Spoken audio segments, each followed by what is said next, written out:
Price Lord. உபாகமம் 33:17 வாசிக்க கேட்கலாம். உபாகமம் 33:17. அவன் அலங்காரம் அவன் தலையீற்று காளையினுடைய அலங்காரத்தைப் போலவோ அவன் கொம்புகள் காண்டாமிருகத்தின் கொம்புகளைப் போலவும் இருக்கும். அவைகளாலே ஜனங்களை ஏகமாய் தேசத்தின் கடையாந்திரங்கள் மட்டும் முட்டி துரத்துவான். அவைகள் எப்பிராயிமின் 10,000களும் மனாசேயின் 1000களும் ஆனவைகள் என்றான். ஜெபிக்கலாம். பரிசுத்த ஆவியானவரே, இந்த ஆசீர்வதிக்கப்பட்ட மனமகிழ்ச்சியான பரிசுத்த ஓய்வு நாளுக்காக நன்றி. வேதத்தின் மகத்துவத்தை எடுத்து உரைக்கிறதுக்கு பாத்திரம் நானும் இறக்கத்தின் வைத்திருக்கீங்க. ஞானிகளை வைக்கப்படுத்தும்படி பைத்தியமானவர்களை அடிமைகளை எங்களை தெரிந்து கொண்டீர். ஆசானிய உதடுகள் பரிசுத்தத்தை காக்கணும். அவன் வாயில் வேதத்தை தேடுவாழ்னு எழுதியிருக்கிறது. தீர்ப்பானது வெளியேறப்பட்டதை பிரித்து எடுத்தால் கத்தரிய நாவை போல் இருப்பாய். ஆண்டவரே, பரிசுத்தப்படுத்துங்க. தேவையான மன்னாவை கொடுங்க. நான் சிறுகேன், தேவன் பெருகணும். மந்தியை காக்கக்கூடிய கொலைக்கூடிய நாயகளாக எங்களை மாற்றுங்க. இயேசுநாவல் கேட்கிறேன், ஜீவன் உள்ள நல்ல பிதாவே, ஆமேன். ஆண்டவரும் இரட்சகருமாகிய இயேசு கிறிஸ்துவின் இனிய நாமத்தில் உங்களை அன்புடன் வரவேற்கின்றோம். வாசிங்க. உபாகமம் 33:17. அவன் அலங்காரம் அவன் தலையீற்று காளையினுடைய அலங்காரத்தைப் போலவோ. ஒரு வேதத்தில் பார்க்குறோம், ஒரு மனுஷனை தேவன் அலங்கரிக்க விரும்புகிறார். எல்லா அலங்கரிப்பிலையும் தேவன் என்ன பண்ணுறாருன்னா, இயேசுனுடைய வழி தனி. அதனால தான் தேவன் சொல்கிறார், அவருடைய வழியில் என்ன இருக்குது? ஜீவன் இருக்குது. அந்த வழியில் மரணமே இல்லை. அதனால தான் தேவன் சொல்கிறார், யோசேப்பினுடைய அலங்காரம், யோசேப்பினுடைய ஆசீர்வாதத்தை குறித்து கடந்த 5-6 மாதங்கள் தியானிக்கிறோம். வேதம் சொல்லுது, அவனுடைய அலங்காரம் அவன் தலையீற்று காளையினுடைய அலங்காரத்தை போல. வாசிங்க. நீதிமொழிகள் 12:28. நீதிமொழிகள் 12:28. நீதியின் பாதையில் ஜீவன் உண்டு, அந்த பாதையில் மரணமில்லை. நீதியின் பாதையில் ஜீவன் உண்டு, அந்த பாதையில் மரணமே இல்லை. அப்போ தேவன் ஒரு மனுஷனை அலங்கரிக்கணும்னா அது எப்படி? நீதியின் பாதையில் ஜீவன், அதில் தான் நம்ம பிரயாசப்பட்டு நடக்க பார்க்கணும். இப்போ தேவன் சொல்லுகிறார், உன் நினைவுகள் என் நினைவுகள் அல்ல, உன் வழிகளும் என் வழிகளும் அல்ல. வாசிங்க. ஏசாயா 55:8. ஏசாயா 55:8. என் நினைவுகள் உங்கள் நினைவுகள் அல்ல, உங்கள் வழிகள் என் வழிகளும் அல்லவென்று கர்த்தர் சொல்லுகிறார். இப்போ மனுஷனுடைய வழி அவனுக்கு செம்மையாக தோன்றுகிற வழி உண்டு, ஆனால் அது முடிவு எப்படிப்பட்ட வழியா? மரண வழி. இப்போ கடந்த வருஷம் கடந்து போயிட்டு புதிய வருஷத்தில் மனுஷன் அநேக பிரயாசப்படுவான். என்ன பிரயாசப்படுவான்? எப்படியாவது கரை சேரலாம், எப்படியாவது மலையை ஏறிடலாம், எப்படியாவது இதை தாண்டி விடலான்னு. ஒரு மனுஷனுடைய முயற்சியில் நம்ம எதுவுமே செய்ய முடியாது. வாசிங்க. நீதிமொழிகள் 14:12. மனுஷனுக்கு செம்மையாய் தோன்றுகிற வழி உண்டு, அதன் முடிவோ மரண வழிகள். மனுஷனுக்கு செம்மையாய் தோன்றுகிற வழி. அப்போ தேவன் அதெல்லாம் சொல்கிறாரு, எப்படி ஒரு மனுஷனை தேவன் அலங்கரிக்க முடியும்? வேதம், அவன் அலங்காரம் அவன் தலையீற்று காளையினுடைய அலங்காரத்தை போல. அப்போது அதனால தான் அநேகருடைய வாழ்க்கையில் காளை என்பது எதை காண்பிக்கிறது? காளைனா பலத்தை காண்பிக்கிறது, ஸ்ட்ரென்த்து, வெல்த்து, அப்புறம் ஃபுல்னஸ், பிளென்டி. ஸ்ட்ரென்த்துனா பெலன், வெல்த்னா ஆசீர்வாதம், பிளென்டினா நிறைவு. இதெல்லாம் காளைக்கு ஒரு சினனம் ஒப்பிட்டு பேசுகிறாங்க. அப்போது அவன் தலையீற்று காளையினுடைய அலங்காரத்தை போல. வேதம் சொல்வது, பாசான் உள்ள பலத்த எருதுகள். வாசிங்க. சங்கீதம் 22:12. அநேக காளைகள் என்னை சூழ்ந்திருக்கிறது, பாசான் தேசத்து பலத்த எருதுகள் என்னை வளைந்து கொண்டது. பாசான் தேசத்து பலத்த எருதுகள். பாசான் தேசம் எங்கே இருக்குன்னு தெரியுமா உங்களுக்கு? இஸ்ரேல் தேசத்து மேலே நார்த் வடக்கு பகுதி, சிரியா தேசத்துக்கு பார்டர். அதான் இஸ்ரேலுடைய தேசத்து மேலே வடக்கு பகுதி. அது வந்து இங்கிலீஷில் கோலன் ஹைட்ஸ். அதுதான் பாசான் தேசம். பாசான் தேசத்து பலத்த எருதுகள் என்னை வளைந்து கொண்டது. அப்போனா எருதுகள் என்ன? பலன், ஆசீர்வாதம், பிளென்டி, நிறைவு. இப்போ எருது. இப்போ தேவன் சொல்லுகிறார், இப்போ யோசிப்பினுடைய அலங்காரம் தலையீற்று காளையினுடைய அலங்காரத்தை போல. அதனால தான் அநேக வேதத்தில் நம்ம வாசிக்கும் போது, let the young lead and the wise counsel from behind. Let the young லீட்னா வாலிபர்கள் வழி நடத்தணும், வயோதிகர்கள் பின்னால் இருந்து ஆலோசனை கொடுக்கணும். உங்களுக்கு விளங்குதா? வாலிபர்கள் என்ன பண்ணணுமா? வழி நடத்தணும். வயோதிபர்கள் பின்னாடியில் இருந்து ஆலோசனை சொல்லணும். அப்படின்னா வாலிபனா என்ன? ரட்சிப்புக்கு வயசு முக்கியமல்ல. நீங்கள் நல்லா கற்றுக்கொள்ளணும். ரட்சிப்புக்கு வயசு முக்கியமல்ல. ஏபிராம அழைத்தார். எப்போ அழைத்தார்? என்ன வயசில் அழைத்தார் ஏபிராம? அப்போது வயசு முக்கியமல்ல. ஆனால் உன்னுடைய வாலிப வயசுலேயே நீ வந்துடணும். அதான் தேவன் பிரியப்படுகிறார். ஏபிராம அழைச்சார். 75 வயசில் அழைச்சா என்ன ஆகும்? வேதம் சொல்லுது 70 வயசு பலத்தின் மிகுதியால் செத்தே போயிடுவேன். இப்போ அந்த வசனத்தை இங்கே கொண்டு வரக்கூடாது. இப்போ தேவனை இடைப்படுகிறார். ஆண்டு சொல்கிறாரு வாலிப வயசு. அப்போது let the young lead and the old counsel them from behind. இப்போ வேதத்தில் நம்ம என்ன பார்க்குறோம்? வாலிபரின் பராக்கிரமம். வாசிங்க நீதிமொழிகள் 20:29. வாலிபரின் அலங்காரம் அவர்கள் பராக்கிரமம். பாருங்க, வாலிபரின் அலங்காரம் அவர்களுடைய. ஆனால் தான் யங் லீட், வாலிபரின் அழகு. என்ன அழகு? ஒரு வாலிப பிள்ளையை சொல்கிறோம் இந்த வேலையை செய். அவன் என்ன பண்ணுவான்? 8 மணி நேரம் அவன் வேலை செஞ்சாலும் 18 மணி நேரம் வேலை செஞ்சாலும் திருப்பி அடுத்த நாள் எழும்பிடுவான். அதனால் தான் அவனுடைய பலன். இப்போ தேவனுக்காக நீ ஓடுகிற பிரயாசம். அதெல்லாம் சின்ன வயசில் நல்ல பொறுப்புள்ள அண்ணன் என்ன பண்ணுவான்? தங்கச்சி இருக்கும், அக்கா இருக்கும், அவங்களெல்லாம் கல்யாணம் பண்ண பிறகு தான் இவன் விவாகமே பண்ணுவான். பொறுப்புள்ளவன், நல்ல பொறுப்புள்ள வீட்டில் இருக்க புருஷன் என்ன பண்ணுவான்? அவனுக்கு தேவைகள் எல்லாம் கொஞ்சம் காசு வரும், கிறிஸ்மஸ் வரும், நியூ இயர் வரும், நிறைய காசு இருக்காது. பிள்ளைகளுக்கு மனைவிக்கு எல்லாம் எடுத்து கொடுத்த பிறகு காசு இருந்தால் புது ட்ரெஸ்ஸு, காசு இல்லைன்னா பழைய துணி இல்லை. இப்போ நல்ல பொறுப்பு இல்லை. அதனால தான் தெய்வன் இடைப்படுகிறார் அநேக வேலையில். அப்போது வாலிபரின் அலங்காரம் அவர்களுடைய பராக்கிரமம் வாலிபர். இப்போது மோசே என்ன பண்ணார்? ஜனங்களை வழி நடத்தி வருகிறார். மோசே வழி நடத்திட்டு வர்றாரு. ஆனால் பாளையத்தில் யார் யுத்தத்தை சண்டை போடுறா தெரியுமா? தெரிஞ்சவங்க பேசக்கூடாது. பாளையத்தில் யார் யுத்தம் பண்ணுறா? ஃபர்ஸ்ட் சர்வீஸில் இருக்காங்க சொல்லாதீங்க. மோசே வழி நடத்திட்டு வர்றார். நான் கீழே பாளையத்தில் யுத்தம் யார் செய்கிறா தெரியுமா உங்களுக்கு? தெரிஞ்சவங்க சொல்லுங்கள். பின்னால் யார் தெரிஞ்ச ஃபர்ஸ்ட் சர்வீஸ் இருக்காங்க? ஆன்சர் பண்ணக்கூடாது. இப்போ யார் தெரியும்? யோசுவா. வாசிங்க யாத்திராகும் 17:12. மோசேயுடைய கைகள் அசந்து போயிற்று. மோசேயுடைய கைகள் அசந்து போயிற்று. அப்பொழுது அவர்கள் ஒரு கல்லை கொண்டு வந்து அவன் கீழே வைத்தார்கள், அதன் மேல் உட்கார்ந்தான். ஆரோனும் ஊரும் ஒருவன் ஒரு பக்கத்திலும் ஒருவன் மறுபக்கத்திலும் இருந்து அவன் கையை தாங்கினார்கள். இவ்விதமாய் அவன் கைகள் சூரியன் அஸ்தமிக்கும் வரைக்கும் ஒரே நிலையாய் இருந்தது. யோசுவா அமலேக்கையும் அவன் ஜனங்களையும் பட்டய கருக்கினால் முறியடித்தான். யோசுவா அமலேக்கையும் அவன் ஜனங்களையும் பட்டய கருக்கினாலே முறியடித்தான். யோசுவா எப்படிப்பட்டவன்? வாசிங்க. யோசுவா என்றும் வாலிபன் ஆசரிப்பு கூடாரத்தை விட்டு பிரியாது இருந்தான். யார்? அப்போ வாலிபர்கள். அதனால தான் வாலிபர்கள் ரொம்ப தேவை. யூத்தை ஏன் நம்ம பண்ணுறோம்? ஆயத்தப்படுத்துகிறோம். வாலிபர்கள், சின்ன வாலிபர்கள் சபைக்கு ரொம்ப தேவை, சமுதாயத்துக்கு ரொம்ப தேவை. நம்முடைய எதிர்காலமே யார்? வாலிபர்கள் தான். இப்போ நமக்கு அப்புறம் யார்? வாலிபர், சின்ன பிள்ளைங்க. அதனால யூத்தை ரொம்ப பிடிப்பாங்க. வாசிங்க யாத்திராகமும் 33:11. ஒருவன் தன் சிநேகிதனோடு பேசுவது போல கர்த்தர் மோசேயோடு முகமுகமாய் பேசினார். பின்பு அவன் பாளையத்துக்கு திரும்பினான். நூனின் குமாரனாகிய யோசுவா என்னும் அவனுடைய பணிவிடைக்காரனாகிய வாலிபன் ஆசரிப்பு கூடாரத்தை விட்டு பிரியாதிருந்தான். வாலிபன் மோசே என்ன பண்ணுறாரு? மோசே மலை மேலே இருக்கிறார். ஆனால் கீழே யுத்தம் செய்கிறது யார்? வாலிபன். அதனால தான் வேதம் சொல்லுது வாலிபரினுடைய அலங்காரம் அவர்களுடைய பராக்கிரமம். இப்போ தேவன் ஆலோசனை சொல்கிறார். அப்போது கர்த்தருடைய பலிபீடத்திலேருந்து ஆலோசனை வரும். தேவன் தான் அவருக்கு என்ன பேர்? ஆலோசனை.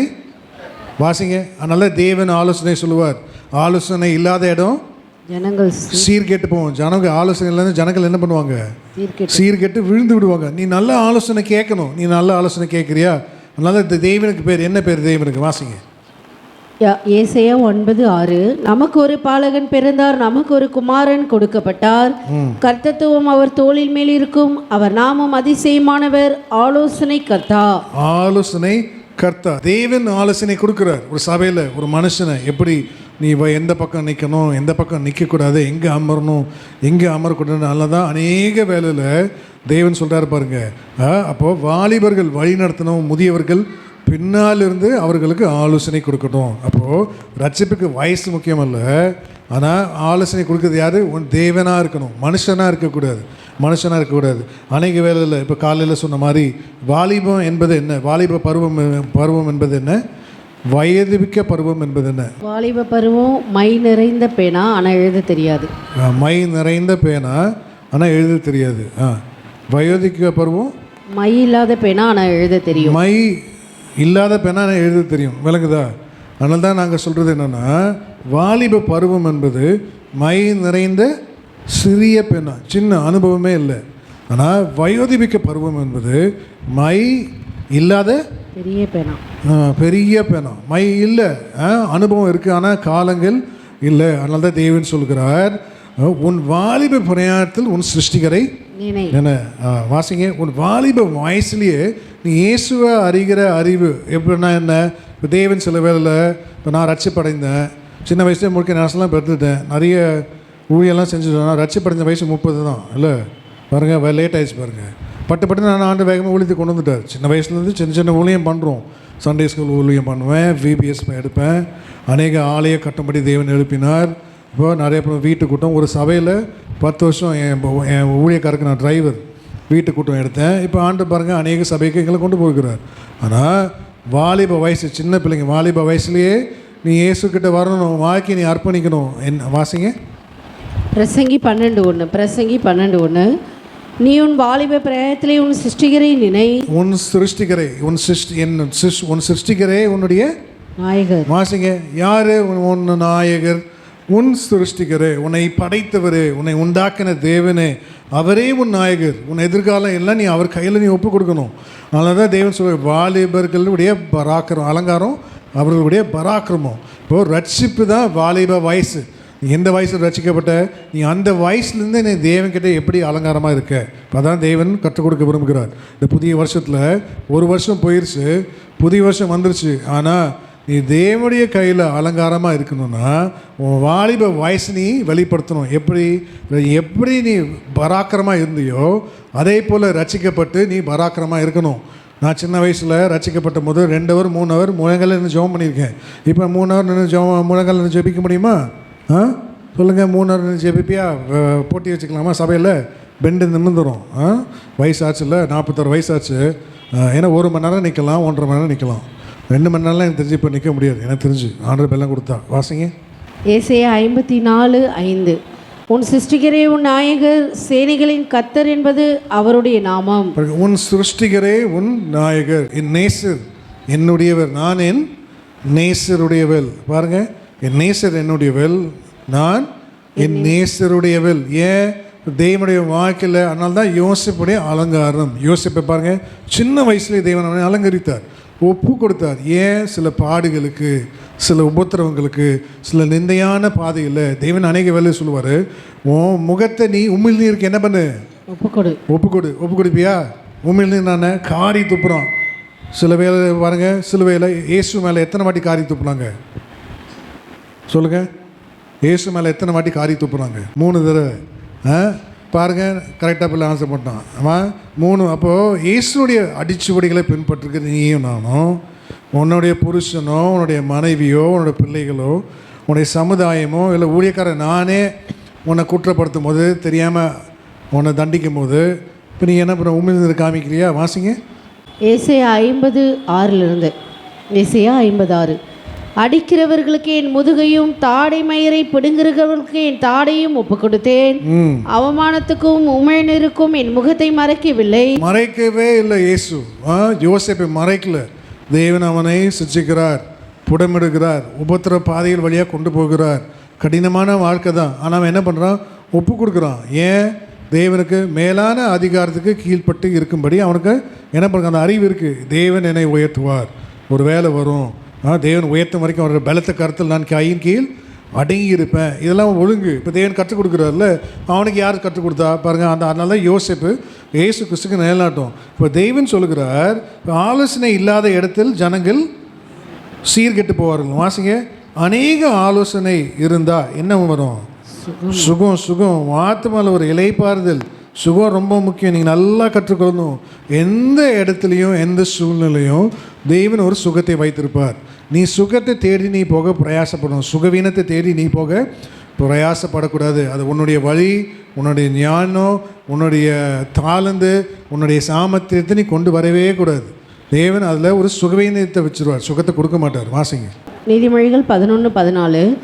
ஆலோசனை இல்லாத இடத்தில் ஜனங்கள் விழுந்து போவார்கள், அநேக ஆலோசனைக்காரர் உண்டானால் சுகம் உண்டாகும். ஆமென். அப்போ தேவன் சொல்கிறார், உன் வாலிப பிரயாத்தில் உன் சிருஷ்டிகரை நினை. அப்போ தீங்கு நாள் வருகிறதுக்கு முன்னால், உனக்கு பிரியமானவைகள் இல்லை என்று சொல்கிறதுக்கு முன்னால், மழைக்கு பின் மேகங்கள் திரும்ப திரும்ப திரும்ப வருகிறதுக்கு முன்னால். வாசிங்க.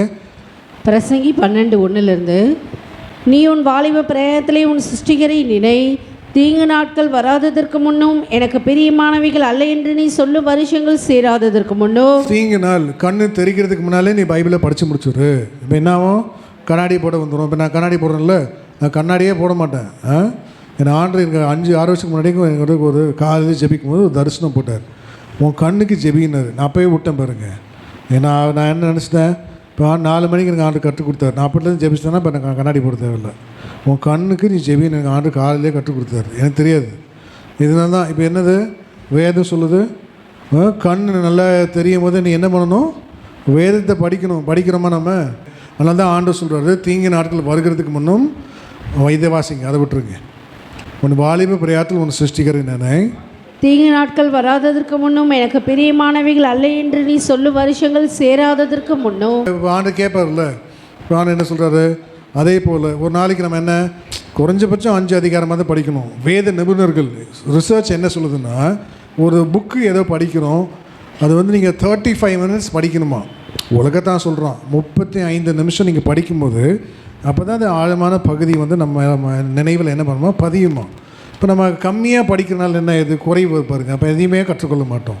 எல்லாத்துலேயும் நிறைவின் ஒன்று இருக்குது. எல்லாத்துலேயும் எல்லா மனுஷனுடைய வாழ்க்கையிலும் நிறைவின் ஒன்று இருக்குது. நீ குறைவாக செயல்பட்டினா நிறைவு வரவே வராது. நிறைவு வராது. நல்லா கற்றுக்கொள்ளுங்க. இப்போ இதை வாசிங்க. உன் வாலிப பிரயாத்தில் உன் சிருஷ்டிக்கிறேன் நினை. உன் தீங்கு நாட்கள் வராததற்கு முன்னும் எனக்கு பிரியமானவைகள் அல்ல என்று நீ சொல்லும் வருஷங்கள் சேராததற்கு முன்னும் சூரியனும் வெளிச்சமும் சந்திரனும் நட்சத்திரங்களும் அந்தகாரப்படாததற்கு முன்னும் மழைக்கு பின் மேகங்கள் திரும்ப திரும்ப வராததற்கு முன்னும். நல்லா கற்று வேதம் சொல்லுது, மழைக்கு பின் மேகங்கள் திரும்ப திரும்ப. மழைக்கு பின் மழை வருது, புயல் அடிக்குது, விடியன்னு பார்த்தா திருப்பி அடுத்த 2 நாள் கழிச்சு என்ன வருது, திருப்பி இன்னொரு மேகம் வருது. இப்போ இந்த டிசம்பர் மாதம் என்ன சொல்கிறாங்க, 7-8 புயல் வந்துச்சோம் இல்லை, 7-8 புயல் என்னமோ வந்துச்சோம் டிசம்பர் மாதம் சொல்கிறாங்க வானிலை அறிக்கை. அப்போது மழைக்கு பின் மேகங்கள் திரும்ப திரும்ப. பிரச்சனை மேலே பிரச்சனை, பிரச்சனை மேலே பிரச்சனை. உனக்கு பிரச்சனை மேலே பிரச்சனை. அது வீட்டில் இருக்கலாம், உன் வேலை ஸ்தலத்தில் இருக்கலாம், உன் குடும்ப வாழ்க்கையில் இருக்கலாம், எதில் இருக்கலாம், வியாபாரத்தில் இருக்கலாம், எதில் பிரச்சனை மேலே பிரச்சனை. அதான் மழைக்கு பின் மேகங்கள் திரும்ப திரும்ப திரும்ப. 2024 கடந்து போயிடுச்சு, 2025 வந்துருச்சு. இப்போ நீ பிரச்சனை மேலே பிரச்சனை. மழைக்கு பின் மேகங்கள் திரும்ப திரும்ப வருகிறதுக்கு முன்னால் வாசிங்க. வீட்டு காவலாளிகள் தள்ளாடி, பலசாலிகள் கூனி போய், ஏதர் மறைக்கிறவர்கள் கொஞ்சமானதினால் ஓய்ந்து, பலகனி வழியாய் பார்க்கிறவர்கள் இருண்டு போகிறதற்கு முன்னும். போதும். அப்போ வேதத்தில் இங்கே கீழே போய் வாசிங்க. அப்போ எந்த பிரச்சனையாக இருந்தாலும் அந்த பிரச்சனையை விட்டு வெளியே வர நீ பிரயாசப்படணும். நீ நல்லா கற்றுக்கொள்ளுங்க. நல்லா இந்த புதிய வருஷம் வந்துச்சு, என்ன பிரச்சனையை நம்ம சந்திக்கிறோம், அந்த பிரச்சனையை நீ வெளியே வர பிரயாசப்படணும். பிரயாசப்பட்டால் தான் தேவன் என்ன பண்ணுவார், புதிய மாதங்கள் திறப்பார். நீ பிரயாசப்படலைன்னா ஒரு நாளும் தேவன் திறக்கவே மாட்டார். கடனா தேவன் ஆலோசனை கொடுப்பார். சமாதானம் இல்லையா, தேவன் ஆலோசனை கொடுப்பார். வறுமையா, தேவன் ஒரு ஆலோசனை கொடுப்பார். வியாதியா, தேவன் ஒரு ஆலோசனை கொடுப்பார். எல்லா ஆலோசனையும் பைபிள் இருக்குது. வேதம் சொல்லுது, என் நோய் என்னது, பாவங்களை மன்னித்தார், நோய்களை குணமாக்கினார். அப்போ தீராத வியாதி நோய் ஏன் இருக்குது உனக்கு? இப்போ வேதம் சொல்லுது ஒரு ஆலோசனை, பாவங்களை வாசிங்க, மன்னித்தார், என் அக்கிரமங்களை மன்னித்து. சங்கீதம் 103:3. சங்கீதம் 103:3. அவர் உன் அக்கிரமங்களை எல்லாம் மன்னித்து உன் நோய்களை எல்லாம் குணமாக்கி. இப்போ தெரியுதா, உன் அக்கிரமம் நானே நீ தெரிஞ்சு துணிகரமாக பண்ணுறது அக்கிரமாக போயிடும் கத்திரி. இப்போ அது பாவமாக மாறி, அதனால தேவன் சொல்கிறார், உன் அக்கிரமங்களை மன்னித்து உன் நோய்களை. இப்போ தீராத நோய் வியாதி ஏன் இருக்குது? நீ ஜெபிச்சு ஆண்டுட்டு கேட்கிட்டியா? விருந்து மருந்து 3 வேளை. ஆனால் நீ என்ன பண்ணுற, 365 நாள் மாத்திரை சாப்பிட்றது என்னது? இப்போ ஆண்டு எல்லாத்துக்கும் ஒரு ஆலோசனை ஆண்டு கற்றுக் கொடுப்பார். ஆண்டு என்ன சொல்கிறாரு, அதனால தான் வாலிபரின் அலங்காரம் அவர்களுடைய பராக்கிரமம். வாலிப வயசுலேயே நீ இயேசுவை நீ பிடித்து கொள்ளணும். வாலிப வயசுலேயே அநேகர் ஆலோசனை சொல்லுவாங்க, நீ அந்த ஆலோசனையை கேட்கக்கூடாது. அதனால தான் ஒரு இடத்துல பவுல் என்ன பண்ணுறாரு, ஆலோசனை கொடுக்குறாரு. ஆனால் மாலுமியும் என்ன பண்ணுறான், அந்த கப்பல் எஜமானும் பவுல் ஆலோசனையை கேட்காதபடி அவருடைய பிரயாணத்தை தொடங்கினா என்ன வந்துச்சு, தென்றல் வீசினது என்று எண்ணி தன் பிரயாணத்தை தொடங்கும்போது யூரோக்லீத்தான் என்ன கடும் காற்று என்ன பண்ணிச்சான், வீசிச்சான். வாசிங்க. அப்போஸ்தலர் 27:13. அப்போஸ்தலர் 27:13. 11 வாசிங்க ஃபஸ்ட்டு.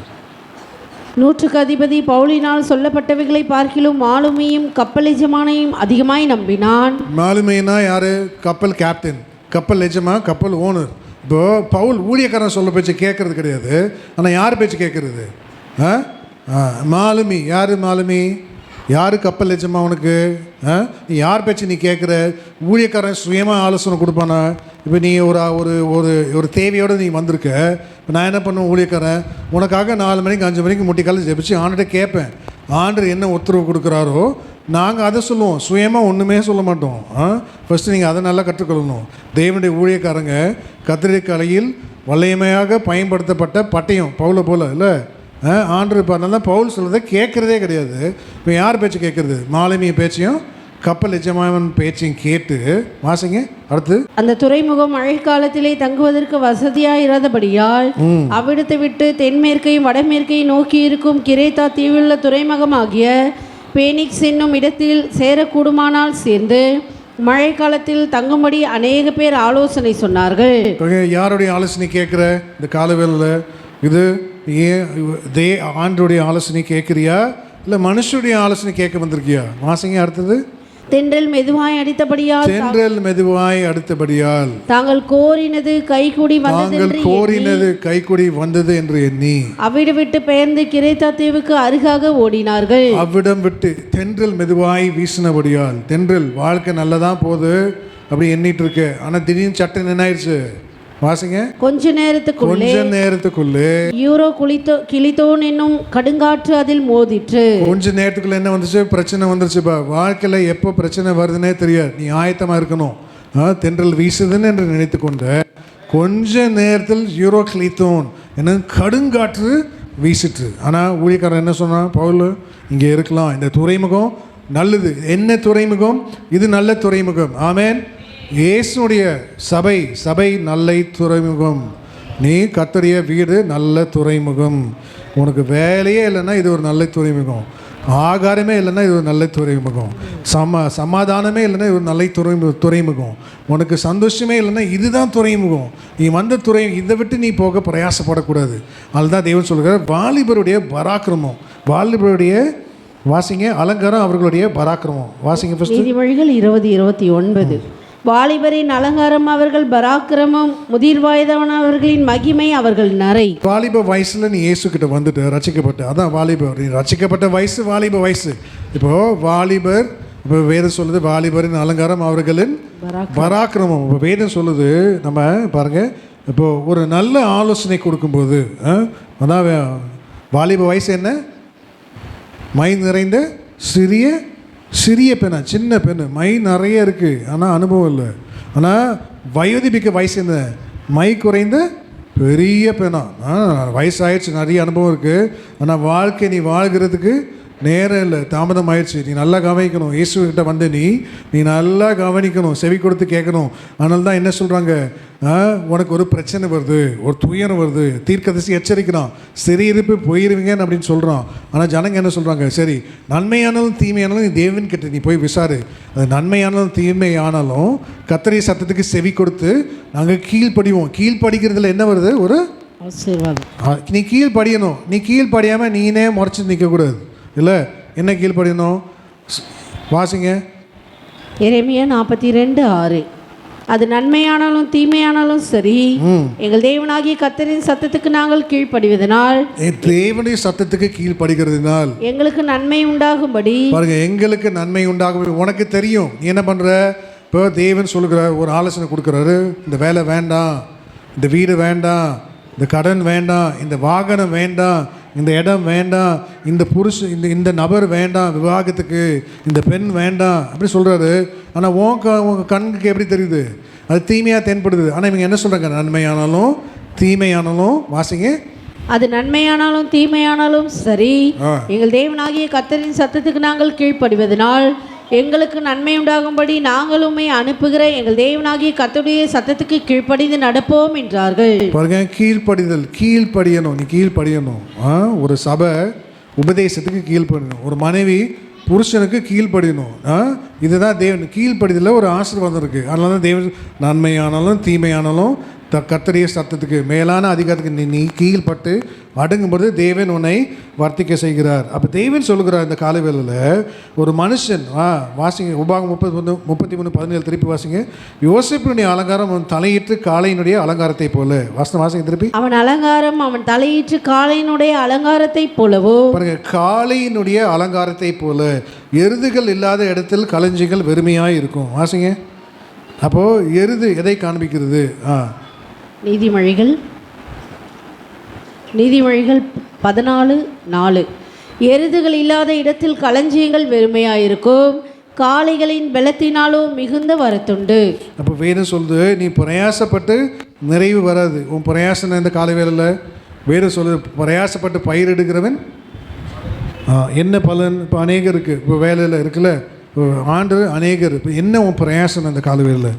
பழைய வருஷம் போயிடுச்சு, புதிய வருஷம் வந்துருச்சு. நீ என்ன இன்னும் எருதுவாக இருக்க தேவன் விரும்புகிறார். அப்போது நீ படுகிற பிரயாசத்தை பற்றி தேவன் பேசலை, அவன் ஆவிக்குரிய பிரயாசம் என்ன ஆண்டவர் விவரிக்க விரும்புகிறார். அப்போது உன் வாலிப நாட்களில் நீ ஓடுகிற பிரயாசம். எருதுகள் இல்லாத இடத்தில் களஞ்சியங்கள் வெறுமையாக இருக்கும், காளைகளின் பலத்தினாலும் மிகுந்த வரத்துண்டு. பவுல் சொல்கிறாரு, அகால பிறவி போல நான் என்ன பண்ணேன்? தேவன் எனக்கு தரிசனமானார். ஆனால் எல்லா மனுஷரை காட்டிலும் அதிகமாய் பிரயாசப்பட்டவர். வாசிங்க, எல்லா மனுஷரை காட்டிலும் அதிக பிரயாசப்பட்டார். யார்? பவுல். அப்போ தேவன் பார்க்குற உன் பிரயாசம் என்ன இந்த கால வேளையில்? எல்லா மனுஷன் ஆனாலும் மனுஷன் தாழ்த்துறான், நான் இல்லை, நான் நிற்பது தேவனுடைய கிருபை. நீ எப்படி இருக்க இந்த கால வேளை? உன் பிரயாசம் என்ன? வாசிங்க. 1 கொரிந்தியர் 15:6 1 கொரிந்தியர் 15:6. அதன் பின்பு அவர் 500 பேருக்கு அதிகமான சகோதரருக்கும் ஒரே வேளையில் தரிசனமானார்.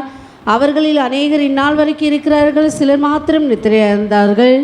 பின்பு யாக்கோபுக்கும் அதன் பின் அப்போஸ்தலருக்கும் தரிசனமானார். எல்லாருக்கும் பின்பு அகால பிறவி போன்ற எனக்கும் தரிசனமானார். அகால பிறவி நான் அந்த நேரத்தில் நான் பிறக்கக்கூடாது, தப்பாக பிறந்துட்டேன். யாரும் சொல்லுவாங்களா?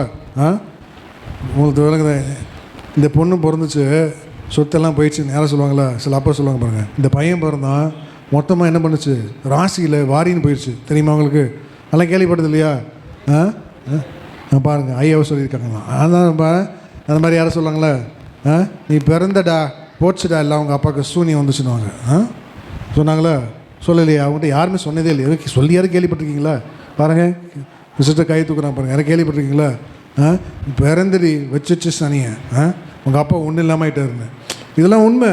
அதனால தான் பவுல் சொல்கிறார், அகால பிறவி போல அந்த நேரத்தில் அந்த நேரத்தில் பிறக்கக்கூடாது. பவுல் பிறந்தார், வச்சார், நான் சும்மா வச்சார். பவுல் எப்படிப்பட்டது? கத்திரை கையில் வல்லமையாக பயன்படுத்தப்பட்ட பட்டயம். இந்த காலை வேளையில் தேவன் உன்னையும் என்னையும் பயன்படுத்த விரும்புகிறார். புதிய வருஷத்தில் தேவன் பயன்படுத்த விரும்புகிறார். நீ எப்படி தேவனுடைய கையில் அலங்கரிக்க விரும்புகிற? தேவன் இடைப்படுகிறார். அதனால தான் பவுல் சொல்கிறாரு, எல்லா மனுஷரை காட்டிலும் அதிகமாக பிரயாசப்பட்டேன். எருது பிரயாசப்படும், காளை. அதனால தான் வாசிங்க. நான் அப்போஸ்தலர் எல்லாரிலும் சிறுவனாயிருந்தேன், தேவனுடைய சபையை துன்பப்படுத்தினால் நான் அப்போஸ்தலர் என்று பெயர் பெறுவதற்கு பாத்திரன் அல்ல. ஆகிலும் நான் இருக்கிறது தேவ கிருபையினாலே இருக்கிறேன். அவர் எனக்கு அருளிய கிருபை விருதாவாய் இருக்கவில்லை. அவர்கள் எல்லாரிலும் நான் அதிகமாய் பிரயாசப்பட்டேன், ஆகிலும் நான் அல்ல, என்னுடனே இருக்கிற தேவ கிருபையே அப்படி செய்தது. பவுல் அதிகமாக பிரயாசப்பட்டார். பவுல் யாரு? பலத்தை எருது. யோசேப்பை போல நீ அதிகமாக பிரயாசப்படுகிறாய். அந்த காலவேளையில் எல்லா மனுஷரை காட்டிலும் உன் பிரயாசம் என்ன இந்த காலவேளையில்? புதிய வருஷம் வந்துருச்சு, நீ தேவனுடைய இடைப்படுகிற நாட்கள் எப்படிப்பட்டது? அதனால தான் தேவன் சொல்கிறாரு, எருதுகள் இல்லாத இடத்தில் களஞ்சிகள் வெறுமையாக இருக்கும். இப்போ நம்ம களஞ்சியம், நம்ம என்ன களஞ்சியம்? சபை ஒரு களஞ்சியம் இல்லை? வேறு வாக்குத்தத்தம் என்ன சொல்லு? உன் களஞ்சிகள் பூரணமாய் வாசிங்க. உன் களஞ்சியம் என்ன? Store house. எல்லாம் கவனிங்க. இப்போ நான் அவங்க வீட்டுக்கு வரேன், களஞ்சியம் கதவை திறந்து, ஸ்டோர் ஹவுஸ் கிச்சனில் கதவை திறந்து காமிச்சா அரிசி நிறைவாக இருக்குது, பருப்பு நிறைவாக இருக்குது, பிரதர் சிரிக்கிறாரு பாருங்க, சர்ஃபு நிறைவாக இருக்குது, ரின் சோப்பு நிறைவாக இருக்குது, பாத்திரம் அப்போ மளிகை சாமான் நிறைவாக இருக்குது, வெங்காயம் 5 கிலோ இருக்குது, தக்காளி 10 கிலோ இருக்குது, நிறைவாக இருக்குது. இப்போ வீட்டுக்கு வந்து பார்க்கலாமா எப்படி இருக்குன்னு? இப்போ இயேசு இருக்காரா, இல்லை நீ வெறுமையாக வாயில் தான் வடை சுடுறியான்னு? வாசிங்க. நீதிமொழிகள் 3:10. அப்பொழுது உன் களஞ்சியங்கள் பூர்ணமாய் நிரம்பும், நாளைகளில் திராட்சரசம் புரண்டோடும். எப்பொழுது தேவன் சொல்கிறார்? அப்பொழுது. அதை சற்று நேரம் குறித்து தியானிப்போம். அப்போ தேவன் சொல்கிறார், உன் களஞ்சியம், எருதுகள் இல்லாத இடத்தில் களஞ்சியங்கள் வெறுமையாக இருக்கும். அப்போ காலேஜ் ஸ்டோர் ஹவுஸ் எருதுகள். நம்ம சபையில் நீ எருதுவாக இருக்கணும். காலை அப்படின்னா எப்படின்னா காளையுடைய தன்மைகள் என்ன வேதம் சொல்லுது. உழுவ எருது பயன்படுகிறது, வண்டி இழுக்க எருதுகள் பயன்படுகிறது, தானியம் கதிரடிக்க எருதுகள் பயன்படுகிறது. இப்போ எல்லாம் ஃபஸ்ட்டு உழுவணும். தெய்வன் சொல்லுகிறாரு, நீ ஃபஸ்ட்டு எதை உழுவு சொல்லுங்கள். நீங்கள் உங்கள் வஸ்திரங்களை அல்ல, உங்கள் இருதயங்களை கிழித்து. வாசிங்க யோவேல் 2:13. ஃபஸ்ட்டு நீ உழுவ பிரயாசப்படணும். நீ எருதுவாக இருந்தீங்கன்னா இந்த புதிய வருஷத்தில் ஒன்றும் இருதயத்தை நீ தான் உழுவணும். நாங்கள் உழுவ முடியாது. நீ என்ன பண்ணுற, வீட்டில் பாஸ்டர் வந்து பார்க்க முடியும்? வீட்டுக்கு போயிடுறோம். நீ என்ன அட்டகாசம் பண்ணுறது யாருக்கு தெரியும்? சொல்லுங்கள், நீ என்ன அட்டகாசம் பண்ணுறது யாருக்கு தெரியும்? பாஸ்டர் பின்னாடி வர முடியும். ஏன்னா அவருக்கு இந்த வேறு வேலையே இல்லையா அவருக்கு? வாசிங்க யோவேல் 2:13. நீங்கள் உங்கள் வஸ்திரங்களே அல்ல, உங்கள் இருதயங்களை கிழித்து உங்கள் தேவனாகிய கர்த்தரிடத்தில் திரும்புங்கள். இப்போ வேதம் சொல்லுது, திருவசனம் எல்லாம் நேர்த்தியான முத்தின விதை. நாங்கள் வெளிநாட்டு பிரயாணம் கடந்து போகும்போது மிடில் ஈஸ்ட் இல்லை, துபாய், அபுதாபி, ஷார்ஜா, கத்தார், இதெல்லாம் மிடில் ஈஸ்ட்டு பிரயாணத்தில் எல்லாமே நேர்த்தியான முத்தின கேட்குறோம். எங்கேருந்து வருதுன்னா மேட் இன் இண்டியான்னு போட்டிருக்கோம். இவ்வளோ பெரிய ஏலக்காய் இங்கே பாருங்கள், ஏலக்காய் இவ்வளோ பெருசாக இருக்குது. நம்ம ஊரில் இருக்குமா? நம்ம ஊரில் தேர்ட் குவாலிட்டி தான் நம்ம ஊர். நம்ம ஊர்னாலே தேர்ட் குவாலிட்டி தான். ஃபர்ஸ்ட் குவாலிட்டி செகண்ட் குவாலிட்டிலாம் எக்ஸ்போர்ட் பண்ணுறாங்க இல்லை. வேத வசனம்லாம் நேர்த்தியான முத்தின விதை. ஆனால் உன் இருதயமான நிலத்தில் தேவன் விதைக்க விரும்புகிறார். நீ எப்படி இருக்க? கடினமான நிலமாக இருக்கியா இல்லை லகுவான நிலமாக இருக்கியா? அதனால தான் தேவன் சொல்ல, நீ காளையாக இருக்கும்போது கடினமான நிலத்தை நீ தான் உழுவணும். ஏன்னா இருதயத்தில் சுத்தமுள்ளவர்கள் தேவனை தரிசிப்பார்கள். இருதயத்தில் சுத்தமுள்ளவர்கள் பாக்கியவான்கள். வாசிங்க மத்தேயு 5 ஆசீர்வாதத்துக்கு ஊற்றையும் இருதயம் தான். மத்தேயு 5:8. இருதயத்தில் சுத்தமுள்ளவர்கள் பாக்கியவான்கள், அவர்கள் தேவனை தரிசிப்பார்கள். அவர்கள் தேவனை தரிசிப்பார்கள். மாம்சத்துக்கு இருதயம் எவ்வளோ முக்கியமோ அதே போல் உன் ஆவிக்குரிய வாழ்க்கையில் முன்னேறுவதற்கு, கர்த்தருடைய ஆசீர்வாதங்களை பெறுவதற்கு உன் இருதயம் ரொம்ப முக்கியம். அதே உன் இருதயம் ரொம்ப முக்கியம். அதனால தான் தேவன் சொல்கிறார், மனிதனை தீட்டுப்படுத்துவது அவனுடைய இருதயம். உள்ளத்திலிருந்து பலவிதமான கசப்பு, கபடு, வஞ்சகம், வைராக்கியம், பழி வாங்கிறது, காம விகாரம் எங்கேருந்து புறப்படுது? ஒரு மனுஷனை இருதயத்திலிருந்து புறப்பட்டவனை தீட்டுப்படுத்தும். அதனால தேவன் சொல்கிறார், வஸ்திரங்களை அல்ல, உன் இருதயத்தை நீ என்ன பண்ணு, கழுவு, உழுவு. இந்த காலவேளையில் வாசிங்க மார்க் 7:20. மனுஷனுக்குள்ளிருந்து புறப்படுகிறதே மனுஷனை தீட்டுப்படுத்தும். எப்படியெனில் மனுஷனுடைய இருதயத்திலிருந்து பொல்லாத சிந்தனைகளும், விபச்சாரங்களும், வேசித்தனங்களும், கொலைபாதகங்களும், களவுகளும், பொருளாசைகளும், துஷ்டத்தனங்களும், கபடும், காம விகாரமும், வன்கண்ணும், தூஷணமும், பெருமையும், மதிக்கேடும் புறப்பட்டு வரும். பொல்லாதவைகளாகி இவைகளே உள்ளத்திலிருந்து புறப்பட்டு மனுஷனை தீட்டுப்படுத்தும் என்றார். மனுஷனை தீட்டுப்படுத்துகிறது உன் இருதயம் தான். உன் இருதயம் தான். பழைய வருஷம் போயிடுச்சு, புதிய வருஷம் வந்துருச்சு. எவர்களை மன்னிக்க சொன்னோம் தேவன், நீங்கள் மன்னிச்சிங்களா? யார் உனக்கு இந்த குடி வெட்டினா நீ அவனை நேசிப்பியா? இப்போ தேவன் இடைப்படுகிறார். மன்னிக்கிறவங்களை நீ மன்னி, நேசிக்கிறவங்களை நீ நேசி. யாரை நேசிக்கணும்? நேசிக்கிறவர்களே நேசிக்கிறது சுலபமான ஆயக்காரன் அப்படி தான் இருக்கான். வாசிங்க அதே போல் நீ அவனை போல் நீ இருக்கக்கூடாது. தேவனை இடைப்படுகிறார். யார் நேசிக்க சொல்கிறாரு? யாரை உன்னை யார் உன்னை துன்பப்படுத்துகிறா? யார் உன்னை சபிக்கிறா? யாரை ஆசீர்வதிக்க சொல்கிறாரு? புதிய வருஷத்தில் நீ கடந்து நீ எவைகளை மன்னிக்க சொல்கிறாரு, எவைகளை மறக்க சொல்கிறாரு. இதனால தான் இந்த ஆண்டு உழுவ சொல்கிறார். உன் இருதயத்தை உழுவு. இந்த காலை வேளையில் யோசேப்புடைய அலங்காரத்தை போல. வாசிங்க மத்தேயு 5:46. உங்களை சிநேகிக்கிறவர்களே நீங்கள் சிநேகிப்பினால் உங்களுக்கு பலன் என்ன? ஆயக்காரரும் அப்படியே செய்கிறார்கள் அல்லவா? பாருங்க, அப்போ தேவன் இடைப்படுகிறார். என்ன இடைப்படுகிறார் இந்த காலவேளையில்? அதனால தேவன் ஆதியில் என்ன பண்ணானா, அவனுக்கு இருதயத்தின் நினைவு தோற்றம் எல்லாமே நித்தமும் எப்படி இருக்கான்? பொல்லாப்பு என்று கண்டு தேவன் விசனப்பட்டு மனுஷனை ஏண்டா படைச்சன்னு என்ன பண்ணுறான்? அழித்தார். இவனை ஏன் தான் கல்யாணம் பண்ணணும்னு சொல்கிறோம்ல, சில டைம் வந்துடுதுல, இவளை ஏன் தான் கல்யாணம் பண்ணணுன்னு, இந்த பிள்ளை ஏன் தான், அந்த மாதிரி யாராக இருக்கீங்களா? இந்த பிள்ளை ஏன் தான் எனக்கு பிறந்துச்சுனே. அன்றைக்கி ஒரு ஊழியக்காரர் எனக்கு வந்தார், வீட்டுக்கு வந்து காரசாரமாக பேசுகிறார். கிறிஸ்துமஸுக்கு கேரல் சிங், அவர் பேர்லாம் சொல்லலை. என்னமோ பேசிகிட்டு இருக்கும்போது பட்டு பட்டுன்னு சொன்னார், மனைவியும் பிள்ளையும் பேயினார். என்னது மனைவியும் பிள்ளையும் பேயா? என்ன? ஆமாம் அவரது பாருங்கள் பட்டுனது வஸ்தியை பாருங்கள், வஸ்தி பேய் தானே அப்படின்னாரு. வஸ்தியை தள்ளி தான் யார் வந்தா? எஸ்தர். அப்புறம் பிள்ளைன்னா ஆமாம் குட்டி பிசாசாம். பிள்ளைங்க என்ன பேர்? பிள்ளையானே நடக்க வேண்டிய வழியில் ஆனால் அப்புறம் இப்போ இல்லாமல் பேசுகிறாரு ஊழிக்காரு, பரவாயில்ல, அவருக்கும் ஒரு சபை இருக்குது, அவருக்கும் ஆடுகள் இருக்குது, வந்து காரசரமாக மனைவியும் பிள்ளையும் பேய். இப்போல்லாம் நான் பேசினேன், என்ன பண்ணுறது, ஏற்கனவே 300 பேர் தான் பார்க்குறோம், அவர் 100 பேர் ஆயிரும், சோத்துறோம். இப்போ தேவன் இடைப்படுகிறார் அந்த காலவேளையில். இப்போ ஆண்டு கற்றுக் கொடுக்குறாரு. வாசிங்க. அப்போது அவன் சிறு வயது தொடங்கி, வாசிங்க. ஆதியாகமம் 6:5 மனுஷுடைய அக்கிரம் பூமியிலே பெருகினது என்றும் அவன் இருதயத்தின் நினைவுகளின் தோற்றமெல்லாம் நித்தமும் பொல்லாததே என்றும் கர்த்தர் கண்டு தாம் பூமியிலே மனுஷனை உண்டாக்கினதற்காக கர்த்தர் மனஸ்தாபப்பட்டார். அது அவர் இருதயத்துக்கு விசனமாய் இருந்தது. மனஸ்தாபப்படுகிறார். மனஸ்தாபம் வந்துச்சுன்னா பாருங்க, ஏன்னா ஆண்டவர் துக்கப்படுவார். நம்ம ஒரு நாளும் நம்ம ஆண்டவர் துக்கப்படுத்தக்கூடாது. தேவன் இடைப்படுகிறார். 8:21 வாசிங்க. ஆதியாகமம் 8:21. சுகந்த வாசனை கர்த்தர் முகர்ந்தார். அப்பொழுது கர்த்தர், இனி நான் மனுஷ நிமித்த பூமியை சபிப்பதில்லை, மனுஷுடைய இருதயத்தின் நினைவுகள் அவன் சிறு வயது தொடங்கி பொல்லாததாய் இருக்கிறது. கரெக்ட். அவன் சிறு வயது தொடங்கி பொல்லாததாய் இருக்கிறது. அப்போ மனுஷனுடைய இருதயம் எப்படிப்பட்டது? இப்போ தேவன் சின்ன வயசுலேயே அவனை பார்க்குறார். அதனால தான் அவன் வாலிப வயசுல இயேசுக்கிட்ட நீ வந்துடணும். வாலிப வயசு என்பது என்ன? நீ ரட்சிக்கப்பட்ட வயசு தான் வாலிப வயசு. ஏப்ராம் 75 வயசில் ரட்சிக்கப்பட்டார் இல்லை? தேவன் அழைக்கும் போது ஏப்ராம் என்ன வயசு? நானும் 75 வயசில் வரேன்னா நீ செத்தே போயிடுவேன் இல்லை? 70 வயசு பலத்தின் மிகுதியால் 80. நீ அப்படி வரலாமா? இப்போ தேவன் எப்போ ஒன்று அழைக்கிறார். அதனால தான் தேவன் சொல்கிறார் அநேக வேலையில். அப்போது தேவன் பாருங்கள், இஸ்ரேல் ஜனத்தை வழி நடத்தி செல்லுகிறார். வழி நடத்தி செல்லும்போது உலகம் ஒரு வனாந்திரம். நாங்கள் போனோம்ல, மிடில் ஈஸ்ட் வந்து வெறும் வனாந்திரம், புழுதி பயங்கரமான வனாந்திரம். அந்த மாதிரி வனாந்திரம்லாம் ஆண்டு கிருபையாக இருந்தார்னா உங்கள் மேலே நீங்களாம் பார்க்கணும் இல்லை? நான் பெற்ற நன்மை பெருகையும் வையகம் நாங்கள் கண்டதே உங்கள்கிட்டையும் சொல்கிறோம், நீங்களும் போகணும். அதனால் நீங்களும் போய் பார்க்கணும். நீ பார்க்கணும். அந்த டிசர்ட் பயங்கரமான கொடிய வனாந்திரம், யார்களும் கடக்கக்கூடாத, பிரவேசிக்க முடியாத, தங்கி தாவரிக்கக்கூடாத பயங்கரமான கொடிய வனாந்திரம் தேவன் சொல்கிறார்ல, அந்த மாதிரி வனாந்திரம். அதில் ஜனங்களை தேவன் நடத்தி கொண்டு வருகிறார். வனாந்திரம் ஜனங்க எப்போ பார்த்தாலும் முறுமுறுத்து பிரச்சனை பண்ணி ஆண்டு என்ன பண்ணுறாரு? வனாங்கா கழுத்து உள்ள ஜனம் ஆண்டு பேர் கொடுக்குறாரு. வாசிங்க வேகமா.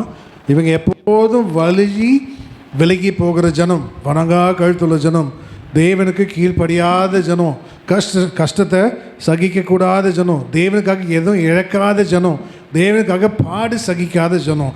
எப்போ பார்த்தாலும் இப்போ தேவனுக்காக நீ என்ன எப்போ இழப்புன்னா என்ன? இப்போது நீ இழந்தால் தான் தேவன்கிட்டேருந்து ஏதாவது ஒன்று பெற முடியும். நஷ்டம்னா அப்போ தான் லாபம்னு வரும். இப்போது சத்ரு பந்தினா உனக்கு சத்ரு பெருக உன் பந்தி அளவும் பெருகும். அப்போ நீ என்ன பண்ணணும்? எனக்கு பிரச்சனையே வேண்டாம் ஆண்டவரை, உன்னை வச்சு என்ன பண்ணுறது? குண்டி சட்டத்தை தான் ஓட்ட முடியும். வாசிங்க. யாத்ராகமம் 32:9. இன்னும் கர்த்தர் மோசேயை நோக்கி, இந்த ஜனங்களை பார்த்தேன், இவர்கள் வணங்கா கழுத்துள்ள ஜனங்கள், ஆகையால் என் கோபம் இவர்கள் மேல் மூலவும் நான் இவர்களை அழித்து போடவும் நீ என்னை விட்டுவிடு, உன்னை ஒரு பெரிய ஜாதியாக்குவேன் என்றார். ஆமென். அப்போ தெய்வன் சொல்லுகிறார், உணர்வில்லாத இந்த ஜனம் தெய்வனை என்னை ஸ்தோத்தரிக்கல, துதிக்கல, தேவனை மகிமைப்படுத்தலை. கடந்த வருஷம் நம்ம கடந்து வந்துட்டோம், புதிய வருஷத்துக்குள்ள வந்துட்டோம். ஆனால் என்ன, சில பேரை கேளுங்க, எப்படி இருக்க? ஒன்றும் இல்லை, பரவாயில்ல, நல்லா தான் இருக்கேன். அன்றைக்கி தான் மழையில் நல்லா சூரியன் நல்லா இருக்குது, நல்ல வெளிச்சம். இவனை கேட்டால் ஓகே ஐம் ஃபைன் அப்படின்வான். கடந்த மாதம் டிசம்பர் மாதம் கேட்டால் தெரிஞ்சிருக்கோம், என்ன மழை, என்ன புயல், என்ன காற்று, என்ன வெள்ளம், என்ன தண்ணி வீட்டுக்குள்ள வந்துச்சு. இவன் வாயிலேருந்து வர வார்த்தை எப்படி இருக்கு? ஓகே. இவர் இப்போ இவனை வச்சு என்ன பண்ணுறது? வாசிங்க. ரோமர் 1:21. அவர்கள் தேவனை அறிந்தும் அவரை தேவன் என்று மகிமைப்படுத்தாமலும் ஸ்தோத்தரியாமலும் இருந்து தங்கள் சிந்தனைகளினால் வீணரானார்கள். உணர்வில்லாத அவர்களுடைய இருதயம் இருளடைந்தது. அப்போ தேவனை விட்டு விலகுகிற பொல்லாத அவிசுவாசமான இந்த இருதயம். வாசிங்க. அப்போது தேவன் சொல்லுகிறார், தேவனை விட்டு விலகுகிற பொல்லாத அவிசுவாசமான இருதயம். அவிசுவாசம் வரவே கூடாது. தேவன் செய்வார், தேவன் கைப்படுத்தவர், கரை சேர்ப்பார். தேவன் ஒரு நாளும் கைவிடுகிறவர் அல்ல. மனுஷன் கைவிடுவான், தேவன் ஒரு நாளும் கைவிட மாட்டார். மனுஷர்கள் வாசல்களை அடைப்பான். தேவன் சொல்கிறார், உனக்கு முன்பாக திறந்த வாசலை வைத்திருக்கிறேன், நீ விசுவாசிக்கிறிய, உன் விசுவாசம் எப்படியோ அதனால தான் தேவன் அப்படிப்பட்டவர். வாசிங்க. அப்போ பொல்லாத அவிசுவாசம் என இருதயம் இருக்கக்கூடாது. அதனால தேவன் சொல்கிறாரு, நம்முடைய சுத்த ஜலத்தால் கழுவப்பட்ட சரீரம், தெளிக்கப்பட்ட இருதயம் உள்ளவர்களை. உன் இருதயம் எப்படிப்பட்டது இந்த புதிய வருஷத்தில்? அதை கொண்டு தான் தேவன் வர்த்திக்க செய்வார், அதை கொண்டு தான் தேவன் அலங்கரிப்பார். வாசிங்க வேகமா. எபிரேயர் 10:22. துர்மனசாட்சி நீங்க தெளிக்கப்பட்ட இருதயம் உள்ளவர்களாயோ, சுத்த ஜலத்தால் கழுவப்பட்ட சரீரம் உள்ளவர்களாயோ, உண்மையுள்ள இருதயத்தோடு விசுவாசத்தின் பூர்ண நிச்சயத்தோடும் சேர கடவோம். எசேக்கியேல் 33:31 வாசிங்க. எசேக்கியேல் 33:31. இசைக்கேல் 33:31. ஜனங்கள் கூடி வருகிற வழக்கத்தின்படி உன்னிடத்தில் வந்து உனக்கு முன்பாக என் ஜனங்கள் போல் உட்கார்ந்து உன் வார்த்தைகளை கேட்கிறார்கள். ஆனாலும் அவர்கள் அவைகளின்படி செய்கிறதில்லை. அவர்கள் தங்கள் வாயினால் இன்பமாய் பேசுகிறார்கள். அவர்கள் இருதயமோ பொருளாசை பின்பற்றி போகிறது. நல்லா கற்றுக்கொள்ளுங்க. இருதயமும் பொருள் ஆசையினால் பின்பற்றி போகிறது. வேத சொல்றது போதும் என்ற மனமே தேவ பக்திக்கு மிகுந்த. புதிய வருஷம் வந்துட்டோம். இப்போ தேவன் சொல்லுகிறாரு போதும். என்ன போதும்? எதுவாக இருந்தாலும் போதும். நீ புதிய வருஷத்தில் வந்திருக்கிற நீ தேவன் உன்னை உயர்த்துக்கிற வரைக்கும் கர்த்தருடைய பலத்த கையில் நீ அடங்கிரு. அப்படின்னா இருக்கிற வேலை போதும், இருக்கிற ஓட்ட பைக்கு போதும், இருக்கிற ஓட்ட காரு போதும், இருக்கிற நல்ல விசுவாசிங்க போதும். அது மாதிரி தேவன் சொல்லுகிறார். நான் சொல்ல முடியுமா? என்ன பண்ணுறது? வத்தலும் சொத்தலமாக இருக்குது ஆண்டவர். வந்தவெல்லாம் 2 கல்யாணம் 3 கல்யாணம்லாம் இப்படிப்பட்டவன் தான் சபைக்கே வரான். கண்ணு தெரியாதவனும், கால் நடக்காதவனும், காது கேட்காதவனும் என்ன பிரசங்கம் பண்ணுன்னு கேட்டால், இப்போ யார் என்ன பிரசங்கம் பண்ணுன்னு கேட்டால் சோத்திரம் சோத்திரம் சோத்திரம். இவன் சொல்கிற சோத்திரத்தில் எனக்கு பிரசங்கமே மறந்துடும். இப்போ இந்த மாதிரிப்பட்ட விசுவாசியை பற்றி நான் மாரடிக்க வேண்டியதாக இருக்குது. வாசிங்க. இப்போ ஆண்டு சொல்கிறோம் இந்த காலவேளையில் என்ன சொல்கிறாரு? 1 தீமோத்தேயு 6:6. போதும் என்கிற மனதோடு கூடிய தெய்வ பக்தியே மிகுந்த ஆதாயம். உன் இருதயம் பொருள் ஆசையினால் நிறையக்கூடாது. தேவன் அருவருக்கிறார். தேவன் உயர்த்திருக்கிற வரைக்கும் போதும் என்ற மனம் போதும். உனக்கு இருக்கிற வருமானம் போதும், சந்தோஷமா இரு. தேவன் கொடுக்குற ஆசீர்வாதத்தில் என்ன இல்லை? அதில் என்ன இல்லை? வேதனை இல்லை, வேதனையே இல்லை, வருத்தமே கிடையாது. கொஞ்சம் கொஞ்சமாக தேவன் உயர்த்துவார். கொஞ்சம் கொஞ்சமாக தேவன் உயர்த்துவார். உயர்வு என்பது நிறைவு வரும்போது தான் உயர்வு வரும். நீ எப்போ நிறைவாக யோசிப்பு போல் அலங்கரிக்க ஆசைப்படுகிற அப்படின்னா, ஒரு நாளைக்கு நான் இத்தனை அதிகாரம் படிக்கிறேன், ஒரு நாளைக்கு நான் இவ்வளோ ஜெபிக்கிறேன், ஒரு நாளைக்கு நீ எப்போ நீ ஒன்றையே சமர்ப்பிக்கிறியோ தேவன் அப்போ தான் படிப்படியாக உயர்த்துவார். நீ குதிரை போல் வந்தால் இயேசு குதிரை போல் வருவார். நீ ஆமை போல் வந்தனா இயேசு ஆண்டர் எப்படி வர்றாரு? உன்னை போல் ஆமையாக தான் வருவார். எப்படி உனக்கு எப்படி வருவார்? நீ கொடுக்குறது ஸ்பூனு, விரிக்கிறது கோணி. இப்படி பண்ணலாமா? இப்போ ஆண்டரை பார்க்க, நீ கொடுக்குறதோ ஸ்பூன், நீ விரிக்கிறதோ கோணி. ஆண்டவனே 2024 கடந்து போயிட்டு 25 விரிச்சிட்டேன் கோணின்னா, நீ 24 என்ன பண்ண? நீ எவ்வளோ கொடுத்த ஆண்டருக்கு? இப்போ அதான் ஆண்டரை பார்க்குற ஒன்று ஒன்றா உன் பிரயாசம் என்ன? இப்போ வாசிங்க உபாகம் 33:17. அவன் அலங்காரம் அவன் தலையீற்று காளையினுடைய அலங்காரத்தை போலவும். அப்போது ஒரு மனுஷன் தேவனை அலங்கரிக்க ஃபஸ்ட்டு உன் இருதயத்தை தேவன் உழுவ சொல்லுகிறார். இருதயத்தின் நிறைவு வாய் பேசும். வாசிங்க. உன் இருதயம் தான் ஃபஸ்ட்டு நிறையணும். இயேசுனுடைய வார்த்தையினால், வசனத்தினால், உபதேசத்தினால் நிறையணும். வாசிங்க பேசுகிறாங்கம்மா. இருதயத்தின் நிறைவு வாய் பேசும். அப்போது எதில் நீ நிரப்ப விரும்புகிற? இப்போ தெய்வீகம் இருந்தால் தெய்வீகம் வெளிப்படணும், உலகம் இருந்தால் உலகம் தான் வெளிப்படும். மத்தேயு 12:34. விரியன் பாம்பு குட்டிகளே, நீங்கள் பொல்லாதவர்களாய் இருக்க நலமானவைகளை எப்படி பேசுவீர்கள்? இருதயத்தின் நிறைவினால் வாய் பேசும். Acts 2:37 வாசிங்க. விரியன் பாம்பு குட்டிகளே பேசுகிற பாருங்க தேவன். அவங்க கேட்குறாங்க, வசனத்தை கேட்டு இருதயத்தில் குத்தப்பட்டவர்களாகி பாவம் மன்னிக்கப்பட நான் என்ன செய்யணும்? பரிசுத்தமாக நான் என்ன செய்யணும் கேட்குறாங்க பாருங்க. நீ கேட்பியா? பரிசுத்தமாக வாழ பிரயாசப்பட நான் என்ன செய்யணும்? இந்த வருஷத்துலேருந்து தேவன் என்னையும் ஒரு ஊழியக்காரனை ஆக்கணும். நீ சொல்லுவியா? ஆண்டுக்காக நானும் பிரயாசப்படணும். ஆண்டுக்காக காலை போல் பிரயாசப்படணும். ஒரு ஊழியம் செய்யணும் தேவனுக்காக. சின்ன ஊழியமோ பெரிய ஊழியமோ பிரயாசம் என்ன? இந்த புதிய வருஷத்தில் தேவனை இடைப்படுகிறார். தேவனை எப்படி அலங்கரிப்பார்? யோசேப்பை அலங்கரித்தது போல உன்னையும் என்னையும் எப்படி தேவன் அலங்கரிப்பார்? வாசிங்க. அப்போஸ்தலர் 2:37. இதை அவர்கள் கேட்ட பொழுது இருதயத்தில் குத்தப்பட்டவர்களாகி பேதுரு மற்ற அப்போஸ்தலரையும் பார்த்து, சகோதரரே, நாங்கள் என்ன செய்ய வேண்டும் என்றார்கள். நாங்கள் என்ன செய்ய வேண்டும் என்கிறார்கள். அப்போது அப்படின்னா என்ன? பாவம் மன்னிக்கப்பட நான் என்ன செய்யணும்? பரிசுத்தமாக வாழ நான் என் பிரயாசம் என்ன? அதான். அதனால தான் வேதம் சொல்லுது, யோசேப்பினுடைய அலங்காரம் அவன் தலையிற்று காளையினுடைய அலங்காரத்தை போல. காளை எதுக்கு? ஃபஸ்ட்டு இருதயம். இருதயம் தான் நிலம் உழுவுகிறதுக்கு பலமான நீ காளையை பிரயாசப்படணும். 2வது வண்டி இழுக்க நீ பிரயாசப்படணும். வண்டி இழுக்க வேலை செய்ய பிரயாசப்படணும். வேலை செய்யாதவன் புசிக்கவே கூடாதுன்னு வேத வசனம் சொல்லுது. அப்படின்னா என்ன? உலக வேலை செய்யாதவன் புசிக்கவே கூடாது. அப்போ ஊழியத்தில் வேலையை காட்டிலும் நீ டபுளாக நீ பிரயாசப்படணும். அப்படி தான் ஆண்டவர் கற்றுக் கொடுக்குறார். வாசிங்க. நீதிமொழிகள் 3:10. உன் களஞ்சியங்கள் பூரணமாய் நிரம்பும். வாசிங்க. அப்பொழுது உன் களஞ்சியங்கள் பூர்ணமாய் நிரம்பும், நாளைகளில் திராட்சரசம் புரண்டோடும். எப்பொழுது? மேல் வசனம் வாசிங்க. 9.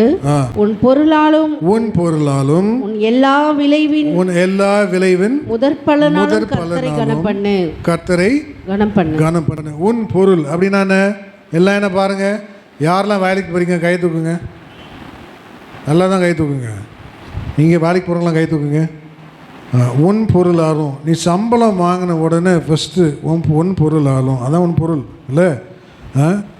உன் பொருள், உன் காணிக்க, தசம பாகம் எல்லாம் தேவன் பார்க்குறாரு. உன்னுடைய பலத்திலையோ உன்னுடைய வேலையோ உன்னுடைய ஞானத்தையோ நீ சார்ந்து இல்லதுக்கு எடுத்துக்காட்டு. அது எதுக்கு எடுத்துக்காட்டு? ஆண்டவரே, என்னுடைய சம்பளத்தில் நான் நம்பி ஜீவிக்கலை, ஆண்டவர் என்னுடைய பலத்தில் இந்த தாழ்ந்தல் நம்பி நான் ஜீவிக்கலை, அதனால் உனக்கு அநேக தேவைகள் இருக்கலாம். தேவன் சொல்கிறார், உன் களஞ்சிகள் பூரணமாய் நிரம்ப உன் பொருள் ஃபஸ்ட்டு எல்லா விளைவின் முதற் பலன்னா என்ன? முதற் பலன் விளைவின் முதற் பலன். நீ பிரயாசப்படுகிற உனக்குன்னு ஒரு மாதம் பிரயாசப்பட்டதுக்கு என்ன வரும்? மாத கடைசியில் கூலி வரும்ல. மாதம் பிரயாசப்படுகிறேன், வேலைக்கு போகிறீங்களா, சம்பளத்துக்கு போகிறீங்களா, கை தூக்குங்க. சம்பளம் போகிறீங்களா பிரதர்? சம்பளம். நீங்கள் சம்பளம் மாதம்லாம் கூலி வரும்ல. உன் பிரயாசம் என்ன? இப்போ ஆண்டை பார்க்குறதில்ல, உன் விளைவின் முதற் பலன். அதே போல் தேவன் என்ன சொல்கிறாரு? முதற் பலன் என்பது ஃபர்ஸ்ட் பார்ன். அதெல்லாம் என்ன? First born. வாசிங்க.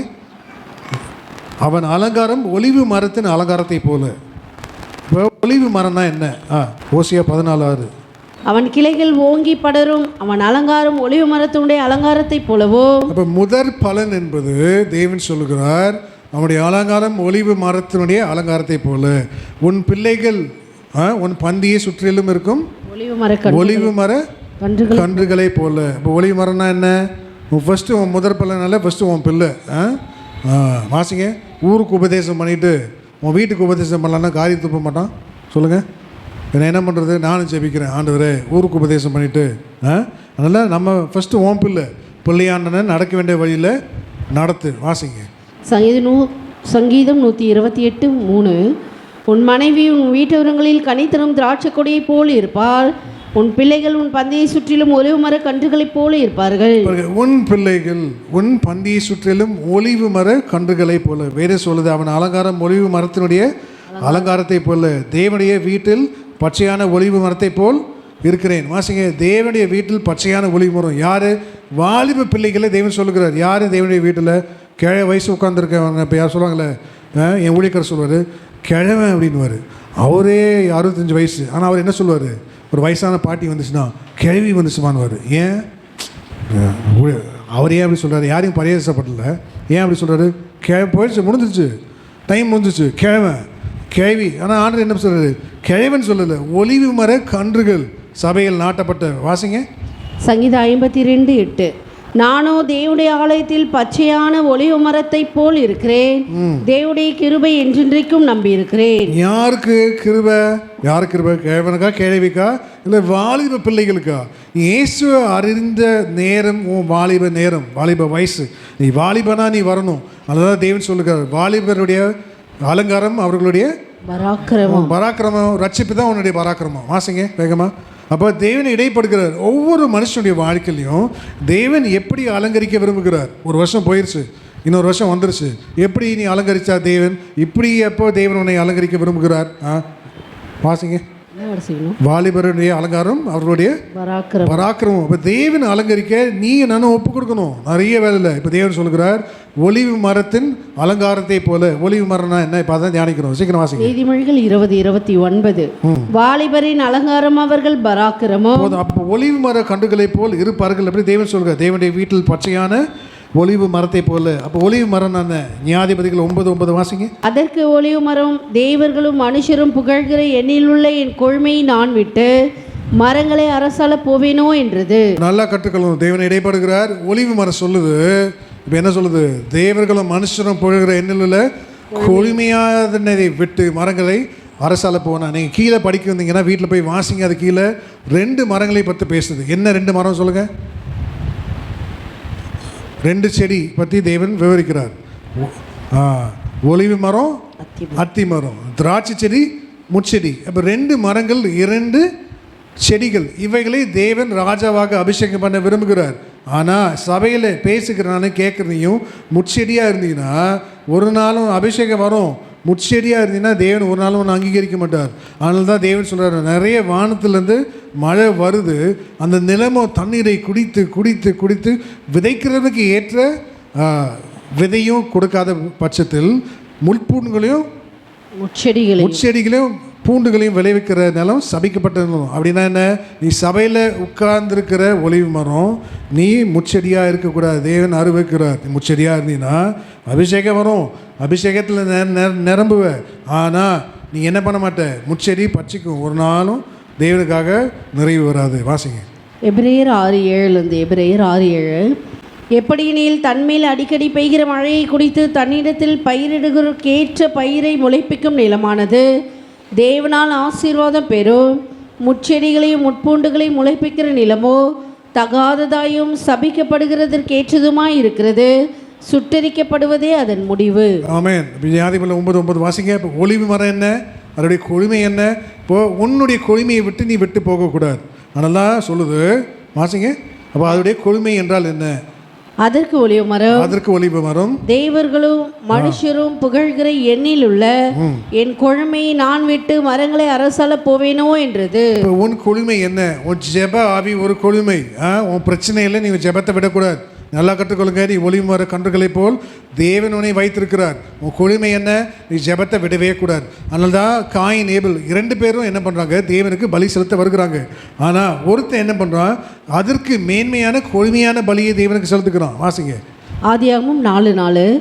ஆபேலும் தன் மந்தையின் தலையீற்றுகளிலும் அவைகள் கொழுமையானவைகளும் சிலவற்றை கொண்டு வந்தான். பாருங்க, அவைகளின் கொழுமையானவைகளை சிலவற்றை கொண்டு வந்தான். ஆபேலையும் அவன் காணிக்கையும் கர்த்தர் அங்கீகரித்தார். தேவன் இந்த புதிய வருஷத்துல உன் காணிக்கையை தேவன் அங்கீகரிக்கணும். அப்போ காணிக்கையை தேவன் என்ன பண்றாரு? காணிக்கையை மேன்மையாக இருக்கும்போது தான் உன் காணிக்கையை அங்கீகரிக்கப்படும். அப்போ உன்னுடைய காணிக்கை எப்படி இருக்கணும்? கொழுமையாய் மாறணும். காணிக்கை என்பது உன்னையே நீ சமர்ப்பிக்கிறது செயல் தான் காணிக்கை. இயேசு சொல்லுகிறார் புதிய ஏற்பாட்டில். வாசிங்க, பவுல் என்ன சொல்றாரு? ரோமர் 12:1 வாசிங்க. அப்படி இருக்க சகோதரரே, நீங்கள் உங்கள் சரீரங்களை பரிசுத்தம் தேவனுக்கு பிரியமான ஜீவ பலியாக ஒப்பு கொடுக்க வேண்டும் என்று. அப்ப என்ன? உங்க சரீரத்தை தேவன் சொல்கிறார் பரிசுத்தம் தேவனுக்கு பிரியமான ஜீவ பலியாக ஒப்பு கொடுக்க வேண்டும் என்று. தேவனுடைய இரக்கங்களை முன்னிட்டு உங்களை வேண்டிக் கொள்ளுகிறேன், இதுவே நீங்கள் செய்யத்தக்க புத்தியுள்ள ஆராதனை. தேவன் உன் சரீரம் இதான் ஃபர்ஸ்ட். உன் காணிக்கை இதுதான் காணிக்கை. நீ என்ன காணிக்கை கொடுக்குற? தேவன் எப்படி உன் காணிக்கையை அங்கீகரிப்பார்? எது கொழுமையானது? பவுல் சொல்லுகிறார், விசுவாசமாகிய பலியின் மேல் நீங்கள் பான பலியாக வார்க்க வேண்டியது அவசியமாக இருக்கிறது. இயேசு எபேசியர் 5:2 வாசிங்க. இயேசு தன் ஜீவனை சிலுவையில் ஒப்பு கொடுத்து என்ன பண்ணாரா? அநேகருக்கு சுகந்த வாசனை காணிக்கையாக மாறினது போல இந்த காலைவேளை நீயும் சுகந்த வாசனை காணிக்கையாக மாறணும். தேவன் உன் காணிக்கையை அங்கீகரிக்கணும். தேவன் உன்னை அங்கீகரித்தால் உன் காணிக்கையை அங்கீகரிப்பார். உன் பரிசுத்த வாழ்க்கையை தேவன் அங்கீகரித்தார், உன் காணிக்கையை தேவன் அங்கீகரிப்பார். தேவன் உன்னை அங்கீகரிக்கலைன்னா உன் காணிக்கை எப்படி அங்கீகரிப்பார்? வாசிங்க. கிறிஸ்து நமக்காக தம்மை தேவனுக்கு சுகந்த வாசனையான காணிக்கையாகவும் பலியாக ஒப்பு கொடுத்து நம்மில் அன்பு கூர்ந்தது போல நீங்களும் அன்பிலே நடந்து கொள்ளுங்கள். ஆமென். அப்போ இந்த காலவேளையில் உன்னை அங்கீகரித்தால் உன் காணிக்கையும் தேவன் அங்கீகரிப்பார். அப்போ உன் காணிக்கை பெருகணும். என்ன பெருகணும்? எவ்வளவு காணிக்கை கொடுக்கிறது என்பது முக்கியமல்ல, அது எந்த மனசோடு நீ கொடுத்தாய் என்பது தான் முக்கியம். நீ எவ்வளோ காணிக்கை கொடுக்குறியா தேவன் பார்க்குறார். நீ என்ன மனசோடு காணிக்கை கொடுக்குறியா? இப்போ அதை பாருங்கள் என்ன கொடுக்குறேன்னு பார்க்கல. தேவன் என்ன பண்ணுறாரு? ஒரு விதவை 1 துட்டுக்கு 2 காசு போடுகிறார். தேவன் அவருடைய காணிக்கையை அங்கீகரித்தார். வாசிங்க. அப்போது தேவன் உன்னுடைய காணிக்கையை அங்கீகரிக்கும். ஜீவியம் முக்கியம். எந்த மனப்பான்மையில் நீ காணிக்கை கொடுக்குற? அதனால தான் சொல்கிறாங்க, எவைகளால் அப்பொழுது எப்பொழுது உன்னுடைய காணிக்கை தசம பாகம் பண்டக சாலையில் வரணும். உன் களஞ்சிகள் பூரணமாக ஏன் நிரம்பலை? ஏன் தேவனை நீ முன்னுக்கு வைக்க மாட்டேங்கிற? பழைய வருஷம் கடந்து போயிடுச்சு, புதிய வருஷத்தில் எல்லாமே நீ தேவனுக்கு முன்னுக்கு வைக்கணும். வாசிங்க. மார்க்கு 12:42. ஏழையான ஒரு விதவையும் வந்து 1 துட்டுக்கு சரியான 2 காசை போட்டால் அப்பொழுது அவர் தம்முடைய சீஷர்களை அழைத்து, காணிக்கை பெட்டியில் பணம் போட்ட மற்ற எல்லாரை பார்க்கிலோ இந்த ஏழை விதவை அதிகமாய் போட்டால் என்று மெய்யாகவே உங்களுக்கு சொல்லுகிறேன். ஆமென். அப்போ தேவன் அங்கீகரிக்கணும்னா மனப்பூர்வமாய் நீ கொடு. தேவன் உன் காணிக்கையை அங்கீகரிப்பார். அப்போது நீ எந்த ஊழியமாக இருந்தாலும் தேவன் என்ன பண்ணுவான்? உன் ஊழியத்தை அங்கீகரிக்கணும். எந்த ஊழியம், சின்ன ஊழியமோ பெரிய ஊழியமோ எதுக்குமே நம்ம சாக்கு சொல்ல முடியாதுல்ல, தடை சொல்ல முடியாது. உன் வீடு, உன் பிள்ளைங்க, உன் மனைவி, உன் புருஷனை தடை சொல்ல முடியுமா?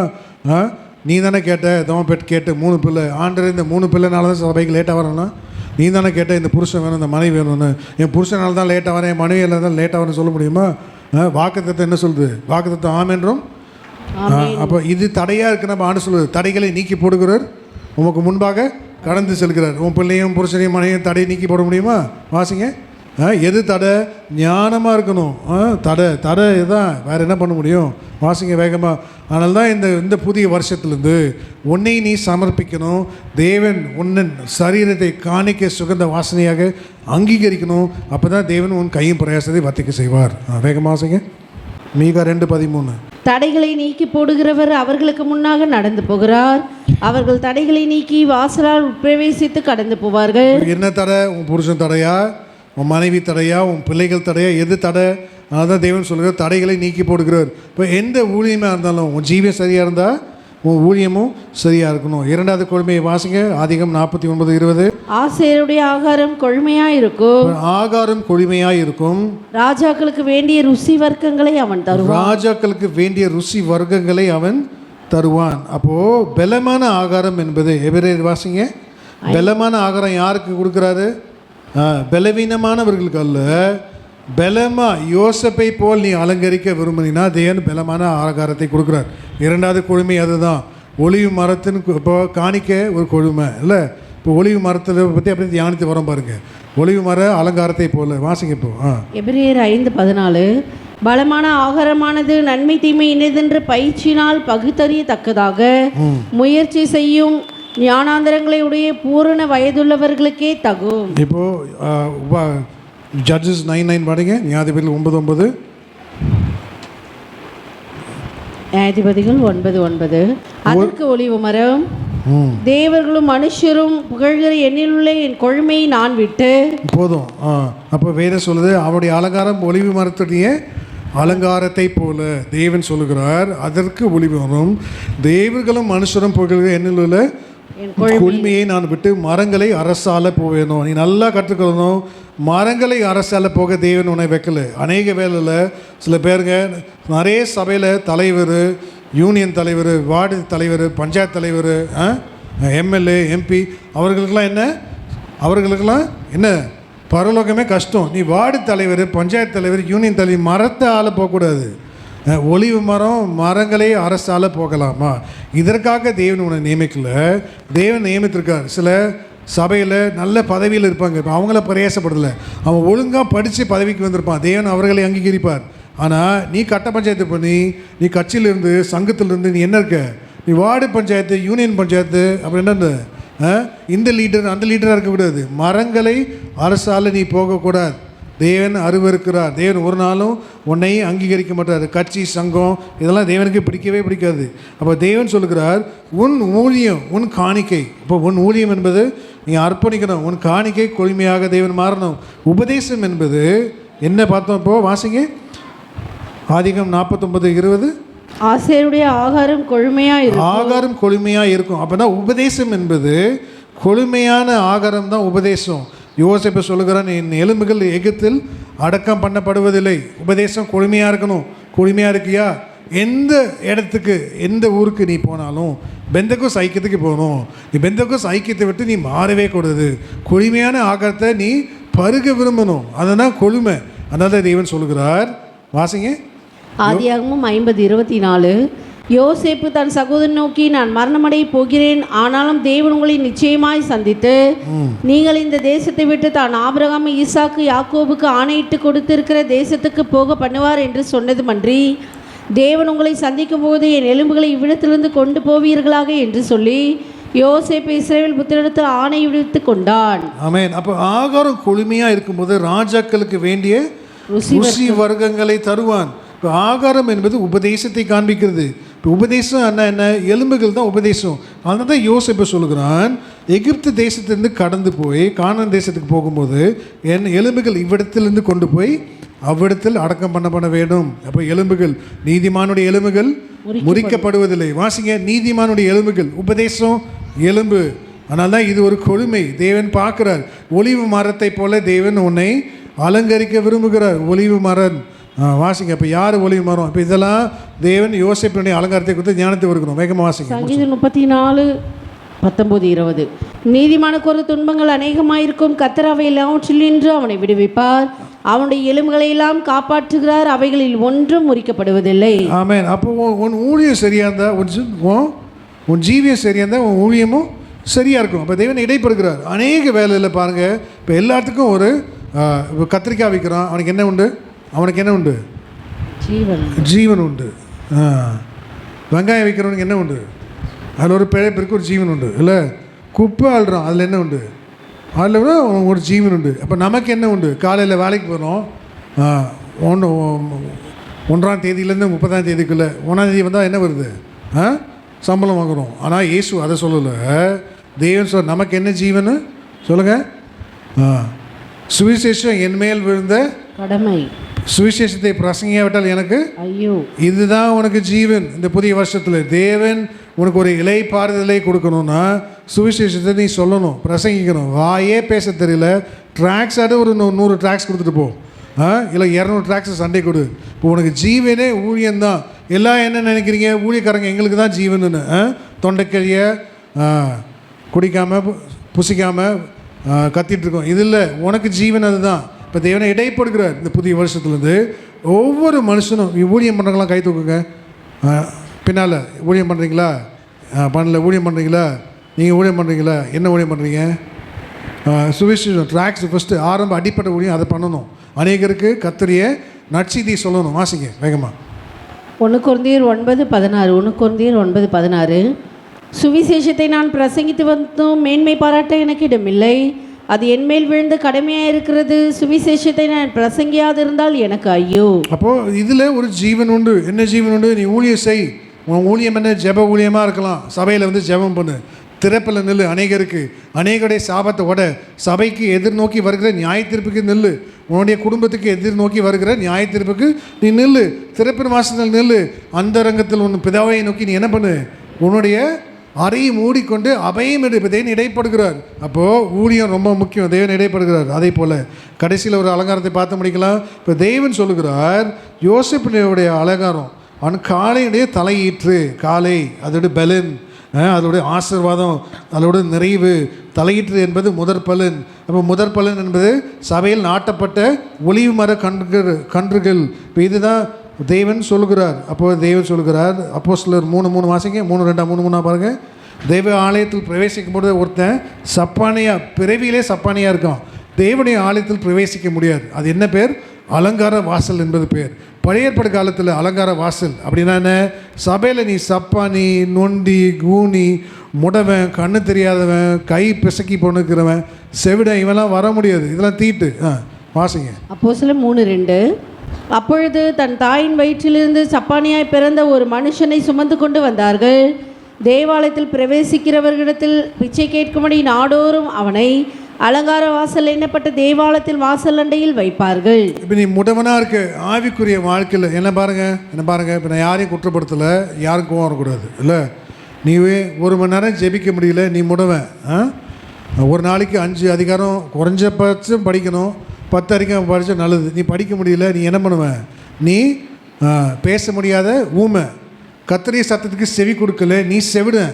கண்ணு தெரிஞ்சு நீ கர்த்தருடைய வசனத்தை நடக்க முடியலை, நீ என்ன? நீ வந்து குருடன். உன்ன மாதிரி குருடன் எவனுமே இல்லை. அப்போ கைகள் என்ன பண்ணுற? தேவன் சொல்கிறார், கையெடுப்பு உனக்கு ஒரு அந்திபலி. நீ கை தூக்கி ஜெபிக்கிறியா? கையை தூக்கணும்னா நீ கையை இறக்கவே. அது ஒரு கையெடுப்பு ஒரு அந்திபலியா பக்தன் சொல்கிறான். அப்போ நீ உன் கையே தூக்க முடியல, நீ என்ன பண்ணுற? வெக்கப்படுகிற. இதெல்லாம் இவங்கெல்லாம் ஆலயத்துக்கு புறம்பாக இருக்கிற பிச்சைக்காரர்கள். அது வந்து வேத வசனம் சொல்லுது. அவங்களாம் பிச்சைக்காரர்கள் லிஸ்ட்டில் விட்டுட்டானுங்க. முடவனாக இருக்கிற, குருடனாக இருக்கிற, செவிடனாக இருக்கிற, பிசகி போய் நடக்கிற, நீ என்ன பண்ணுற? கையெடுத்து ஊக்க முடியல இவர்களாம். அதனால தான் தெய்வ ஆலயத்துக்கு புறம்ப அலங்கார வாசல் வைக்கப்பட்ட உன்னையும் என்னையும் இப்போ தேவன் உள்ளே கொண்டு வருகிறார். ஆனால் உள்ளே கொண்டு வந்த உனக்கு எனக்கு அற்புதம் நடக்கலை. ஏன் அற்புதம் நடக்கலை? இப்போது யார் வரா? 2 ஊழியக்காரங்க, யோவான், பேதுரு 2 பேர் வந்து பார்க்குறாங்க. அப்போ அவனை பார்த்து சொல்கிறாங்க. அப்போ என்ன சொல்கிறாங்க? அவங்கள பார்த்து 6:6. வாசிங்க. அப்பொழுது பேதுரு, வெள்ளியும் பொன்னும் என்னிடத்தில் இல்லை, வெள்ளியும் பொன்னும் என்னிடத்தில் இல்ல, என்னிடத்தில் உள்ளதை உனக்கு தருகிறேன், என்னிடத்தில் உள்ளவைகளை உனக்கு தருகிறேன், நசனாகிய இயேசு கிறிஸ்துவின் நாமத்தினாலே நீ எழுந்து நட என்று நசரனாகிய இயேசு கிறிஸ்து நாமத்தில் நீ எழுந்து நீ நட. இப்ப நம்ம கிட்ட என்ன இல்லை? நம்ம கிட்ட இயேசுனுடைய நாமம் இல்லை. நம்மகிட்ட என்ன இருக்கு? வெள்ளியும் பொண்ணு இருக்கு, இயேசுனுடைய நாம தான் இல்லை. உங்ககிட்ட என்ன இருக்கு? வெள்ளியும் இருக்கு, பொண்ணு இருக்கு, இயேசுடைய நாம தான் ஒன்றில். அதனால தான் உனக்கு ஒரு அதிசயம், ஒரு அற்புதம். தேவன் எதையுமே செய்ய முடியல உன் வாழ்க்கையில். ஏன்? வெள்ளி பொண்ணு இருந்துச்சுன்னா கல்லாப்பட்டி நல்லா இருக்க வந்து போட்டுருங்கல்ல, போடுவீங்களா? தேவனை தான் ஆப்பா. அந்த காலத்திலேயே பாருங்க. ஏன் இப்போ நம்மக்கிட்ட வெள்ளியும் பொண்ணு இருக்கனால தான் என்ன இல்லையா வல்லமை நடக்க மாட்டேங்குது. தேவன் என்னையும் உன்னையும் யோசிப்பை போல் அலங்கரிக்க முடியலை. எல்லாம் ஏமின் இருக்கலாம். ஏமின் இல்லைங்க. இந்த புதிய வருஷத்தில் இப்போ தேவன் அநேக வசனத்தை கொண்டு நம்மளை ஆற்றி தேற்றி திடப்படுத்தி இருக்கிறார். எப்படி ஒப்பு கொடுக்கணும்? புதிய வருஷத்தில் தேவன் நம்மளை அலங்கரிக்க விரும்புகிறார். அநேக பேருடைய வாழ்க்கையில் அலங்காரம் ரொம்ப முக்கியம்.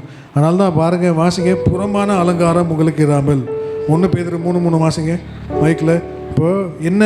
இப்போது ஒரு பிச்சைக்கிட்டு ஒருத்தன் அலங்கார வாசல் உட்கார்ந்துருக்கிறான். அவனுக்கு தேவனுடைய அற்புதம் தென்படலை, சுகம் வரலை. ஏன் வரலை? அப்போ ஒன்று தேவன் புறமான அலங்கரிப்பு உங்களுக்கு இராமல். என்ன புறமான அலங்கரிப்பு? வாசிங்க. 1 பேதுரு 3:3. மயிரை பின்னி பொன் ஆபரணங்களை அணிந்து உயர்ந்த வஸ்திரங்களை உடுத்திக் கொள்ளுதல் ஆகிய புறமான அலங்கரிப்பு உங்களுக்கு அலங்காரமாயிராமல். போதும், ஜெபிக்கலாம். உன் கண்களை மூடு. ஒத்தாசை வரும் பர்வதங்களுக்கு நேராக உன் ஆவிக்குரிய மனக்கண்களை ஏறெடுத்து பார். யோசப்பை தேவனை அலங்கரித்தது போல இந்த புதிய வருஷத்தில் உன்னையும் என்னையும் தேவன் அலங்கரிக்க வந்திருக்கிறார். அவனுடைய அலங்காரம் அவன் தலையிட்டு காலையினுடைய அலங்காரத்தை போல தேவன் அலங்கரிக்க விரும்புகிறார். ஒரு காலை பாசானுடைய பலத்தை எருதுகள் எப்படிப்பட்டது? அது ஒரு பலன், அதில் ஒரு ஆசீர்வாதம், அதில் ஒரு நிறைவு காணப்படுகிறது. அப்போது வாலிபரின் உடைய அலங்காரம் அவருடைய பராக்கிரமம். நீ காலையாக இருக்க விரும்புகிறாயா? அந்த காலை வேளையில் நீ வாலிபனாக இருக்க விரும்புகிறியா? தேவன் அழைத்தார். எப்போ உன் அழைப்பு, அதுதான் உன் அலங்காரம், அதுதான் உன் வாலிபம், அதுதான் உன் ரட்சிப்பு. உன் ரட்சிப்பு தான் உன் வாலிப வயசு. ஆண்டவரே வயசாச்சுன்னு சொல்லாத. இயேசு என் ரட்சிப்பில் நீ பூர்ணப்பட்டவனாக இரு. தேவன் உன்னை அலங்கரிக்க விரும்புகிறார்.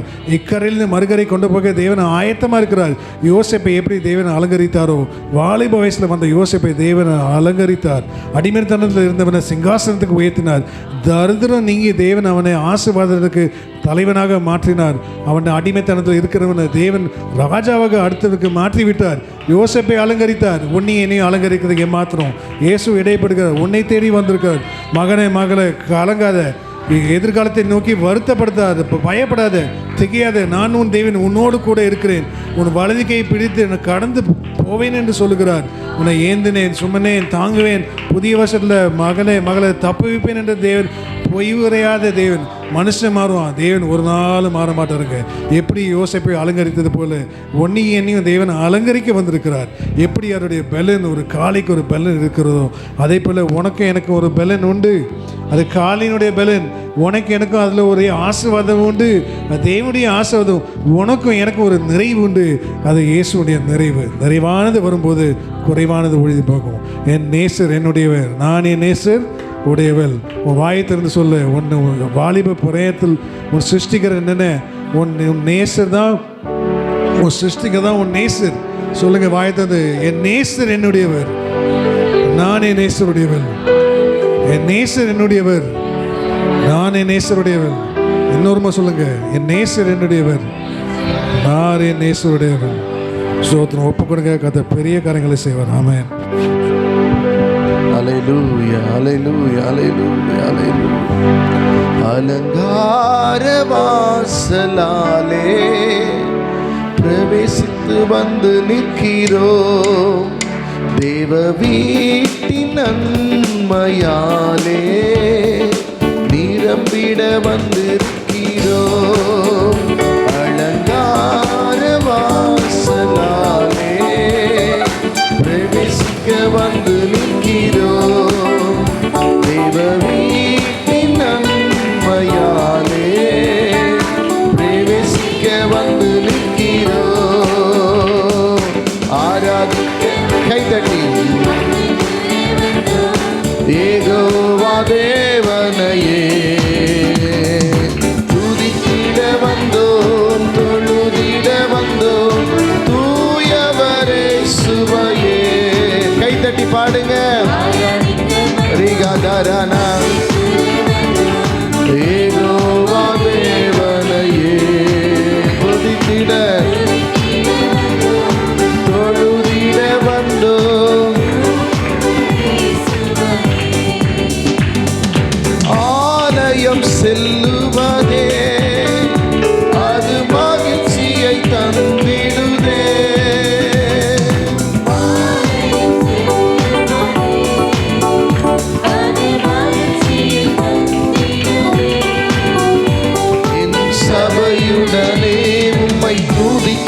துதித்திடவே கிருபையும் கிடைத்திட்டதே. சபையுடனே உம்மை துதித்திடவே. நல்லா எல்லாரும் பாடுங்க, ஆராதிக்க. Glory, glory. தேவனையே துதித்திட வந்தோம், தூயவரே சுவையே ஆராதிக்க வந்தோம். நல்ல கைத்தட்டி கடைசியாக நல்ல ஆவியில நிரம்பி ரபா லபா ரகர நரம் அதிரன ரமணம ரபா தொழுதிட வந்தோம் இயேசுவையே. பலிகளை செலுத்திடவே ஜீவ பலியாக மாறிடவே. பலிகளை செலுத்திடவே ஜீவ பலியாக மாறிடவே. மறுரூபத்தின் இதயத்தை தந்தீரே. ஆமென் ஆமென். மறுரூபத்தின் இதயத்தை தந்தீரே. நல்ல கை தட்டி ஆராதிக்க. ஏகோவா தேவனையே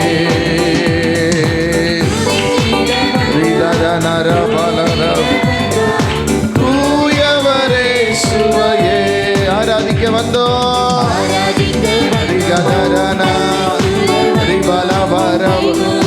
தேவனையே துதித்திட வந்தோம், தொழுதிட வந்தோம். நன்மை செய்தவர்க்கே நன்றி செலுத்துவோமே. நன்மை செய்தவர்க்கே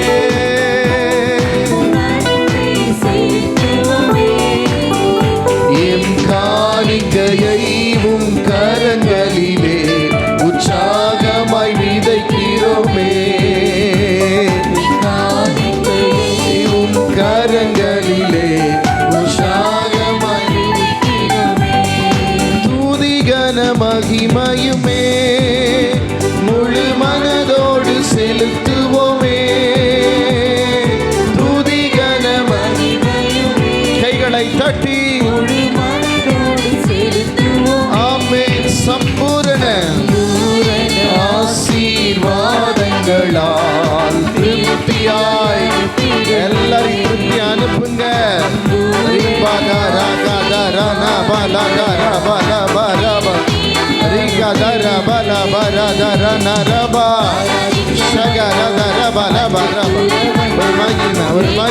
ஒரு தேவ மகிமை எல்லார் மேலும் எல்லார் மேலும் தூயவரே சுவையே. அல்லேலூயா. ஆவியானவர் இந்த காலை வேளையிலே நீர் எங்களோடு கூட பேசின நல்வார்த்தைகளுக்காய் நன்றி. ஆண்டவரை பாசான் தேசத்து கொளுத்த எருதுகளாய் எங்களை மாற்றுவீராக. ஆண்டவர் எருதுகள் இல்லாத இடத்தில் களஞ்சியங்கள் வறுமையாய் இருக்கும். காளைகளின் பலத்தினாலே மிகுந்த வரத்து உண்டு. நாளைகளில் திராட்சரசம் புரண்டு ஓடட்டும். ஆண்டவரே இந்த வேளையிலும் இந்த முதல் ஓய்வு நாளிலே இந்த வருடத்தில் வந்திருக்கிற ஒவ்வொரு தேவ ஜனத்தையும் ஆண்டவர் பிளஸ் பண்ணுங்கப்பா, ஆசீர்வதிங்க ஐயா. ஆண்டவர் தலையீற்றுக்கள் கொழுமையானவைகளா, எங்கள் கொழுமையை விட்டுட்டு நாங்கள் போகக்கூடாது. எங்கள் கொழுமையை தேவனை வைத்திருக்கிற அந்த கொழுமையிலிருந்து போகாத. அல்லேலூயா. ஆமென். தேவன் அவருடைய மகிமை அவருடைய பிரசன்னம் அளவில்லாமல் உங்களுக்கு எனக்கு கொடுத்திருக்கிறது. ஆண்டவரே இந்த காலை வேளையிலே வார்த்தையை கொடுத்த தேவதாசரை அவருடைய மனைவி பிள்ளைகளையும் வந்திருக்கிற தேவ ஜனத்தையும் ஆசீர்வதிங்க. இன்னுமாய் ஆயிரமாய் பெருகட்டும். நாங்கள் நிறைவோடு வீட்டுக்கு கடந்து போக உதவி செய்யும். இயேசுவின் நாமத்தில் ஜெபிக்கிறோம் பிதாவே. எல்லாரும் சொல்லுவோம், என் ஆத்துமாவே கர்த்தரை ஸ்தோத்திரி, என் முழு உள்ளமே பரிசுத்த நாமத்தை ஸ்தோத்திரி. என் ஆத்துமாவே கர்த்தரை ஸ்தோத்திரி, அவர் செய்த சகல உபகாரங்களையும் மறவாதே. நம்முடைய கர்த்தராகிய இயேசு கிறிஸ்துவின் கிருபையும் பிதாவாகிய தேவனுடைய அன்பும் பரிசுத்த ஆவியானவருடைய அன்யோன்ய ஐக்கியம் சந்தோஷம் சமாதானம் வசனத்தை கேட்ட கர்த்தருடைய பந்தியில் பங்கு பெற்ற வசனத்தை பகிர்ந்து கொடுத்த தேவதாசரோடும் வந்திருக்கிற தேவ மக்கள் அனைவரோடு கூட பந்தியிலே பங்கு பெறாத தேவ ஜனங்களோடும் இன்றைக்கு சபைக்கு வராமல் இருக்கிற எத்தனையோ ஜனங்களோடும் உடைய வருகை பரியந்தம் என்றைக்கும் நிலைத்திருப்பதாக. மாரநாதா மாரநாதா மாரநாதா. ஹல்லேலூயா ஹல்லேலூயா ஹல்லேலூயா. God bless you. இயேசு ராஜாவை நான் பார்த்தால் போதும், மகிமையில் அவரோடு நான் வாழ்ந்தால் போதும். ஆயத்தமாக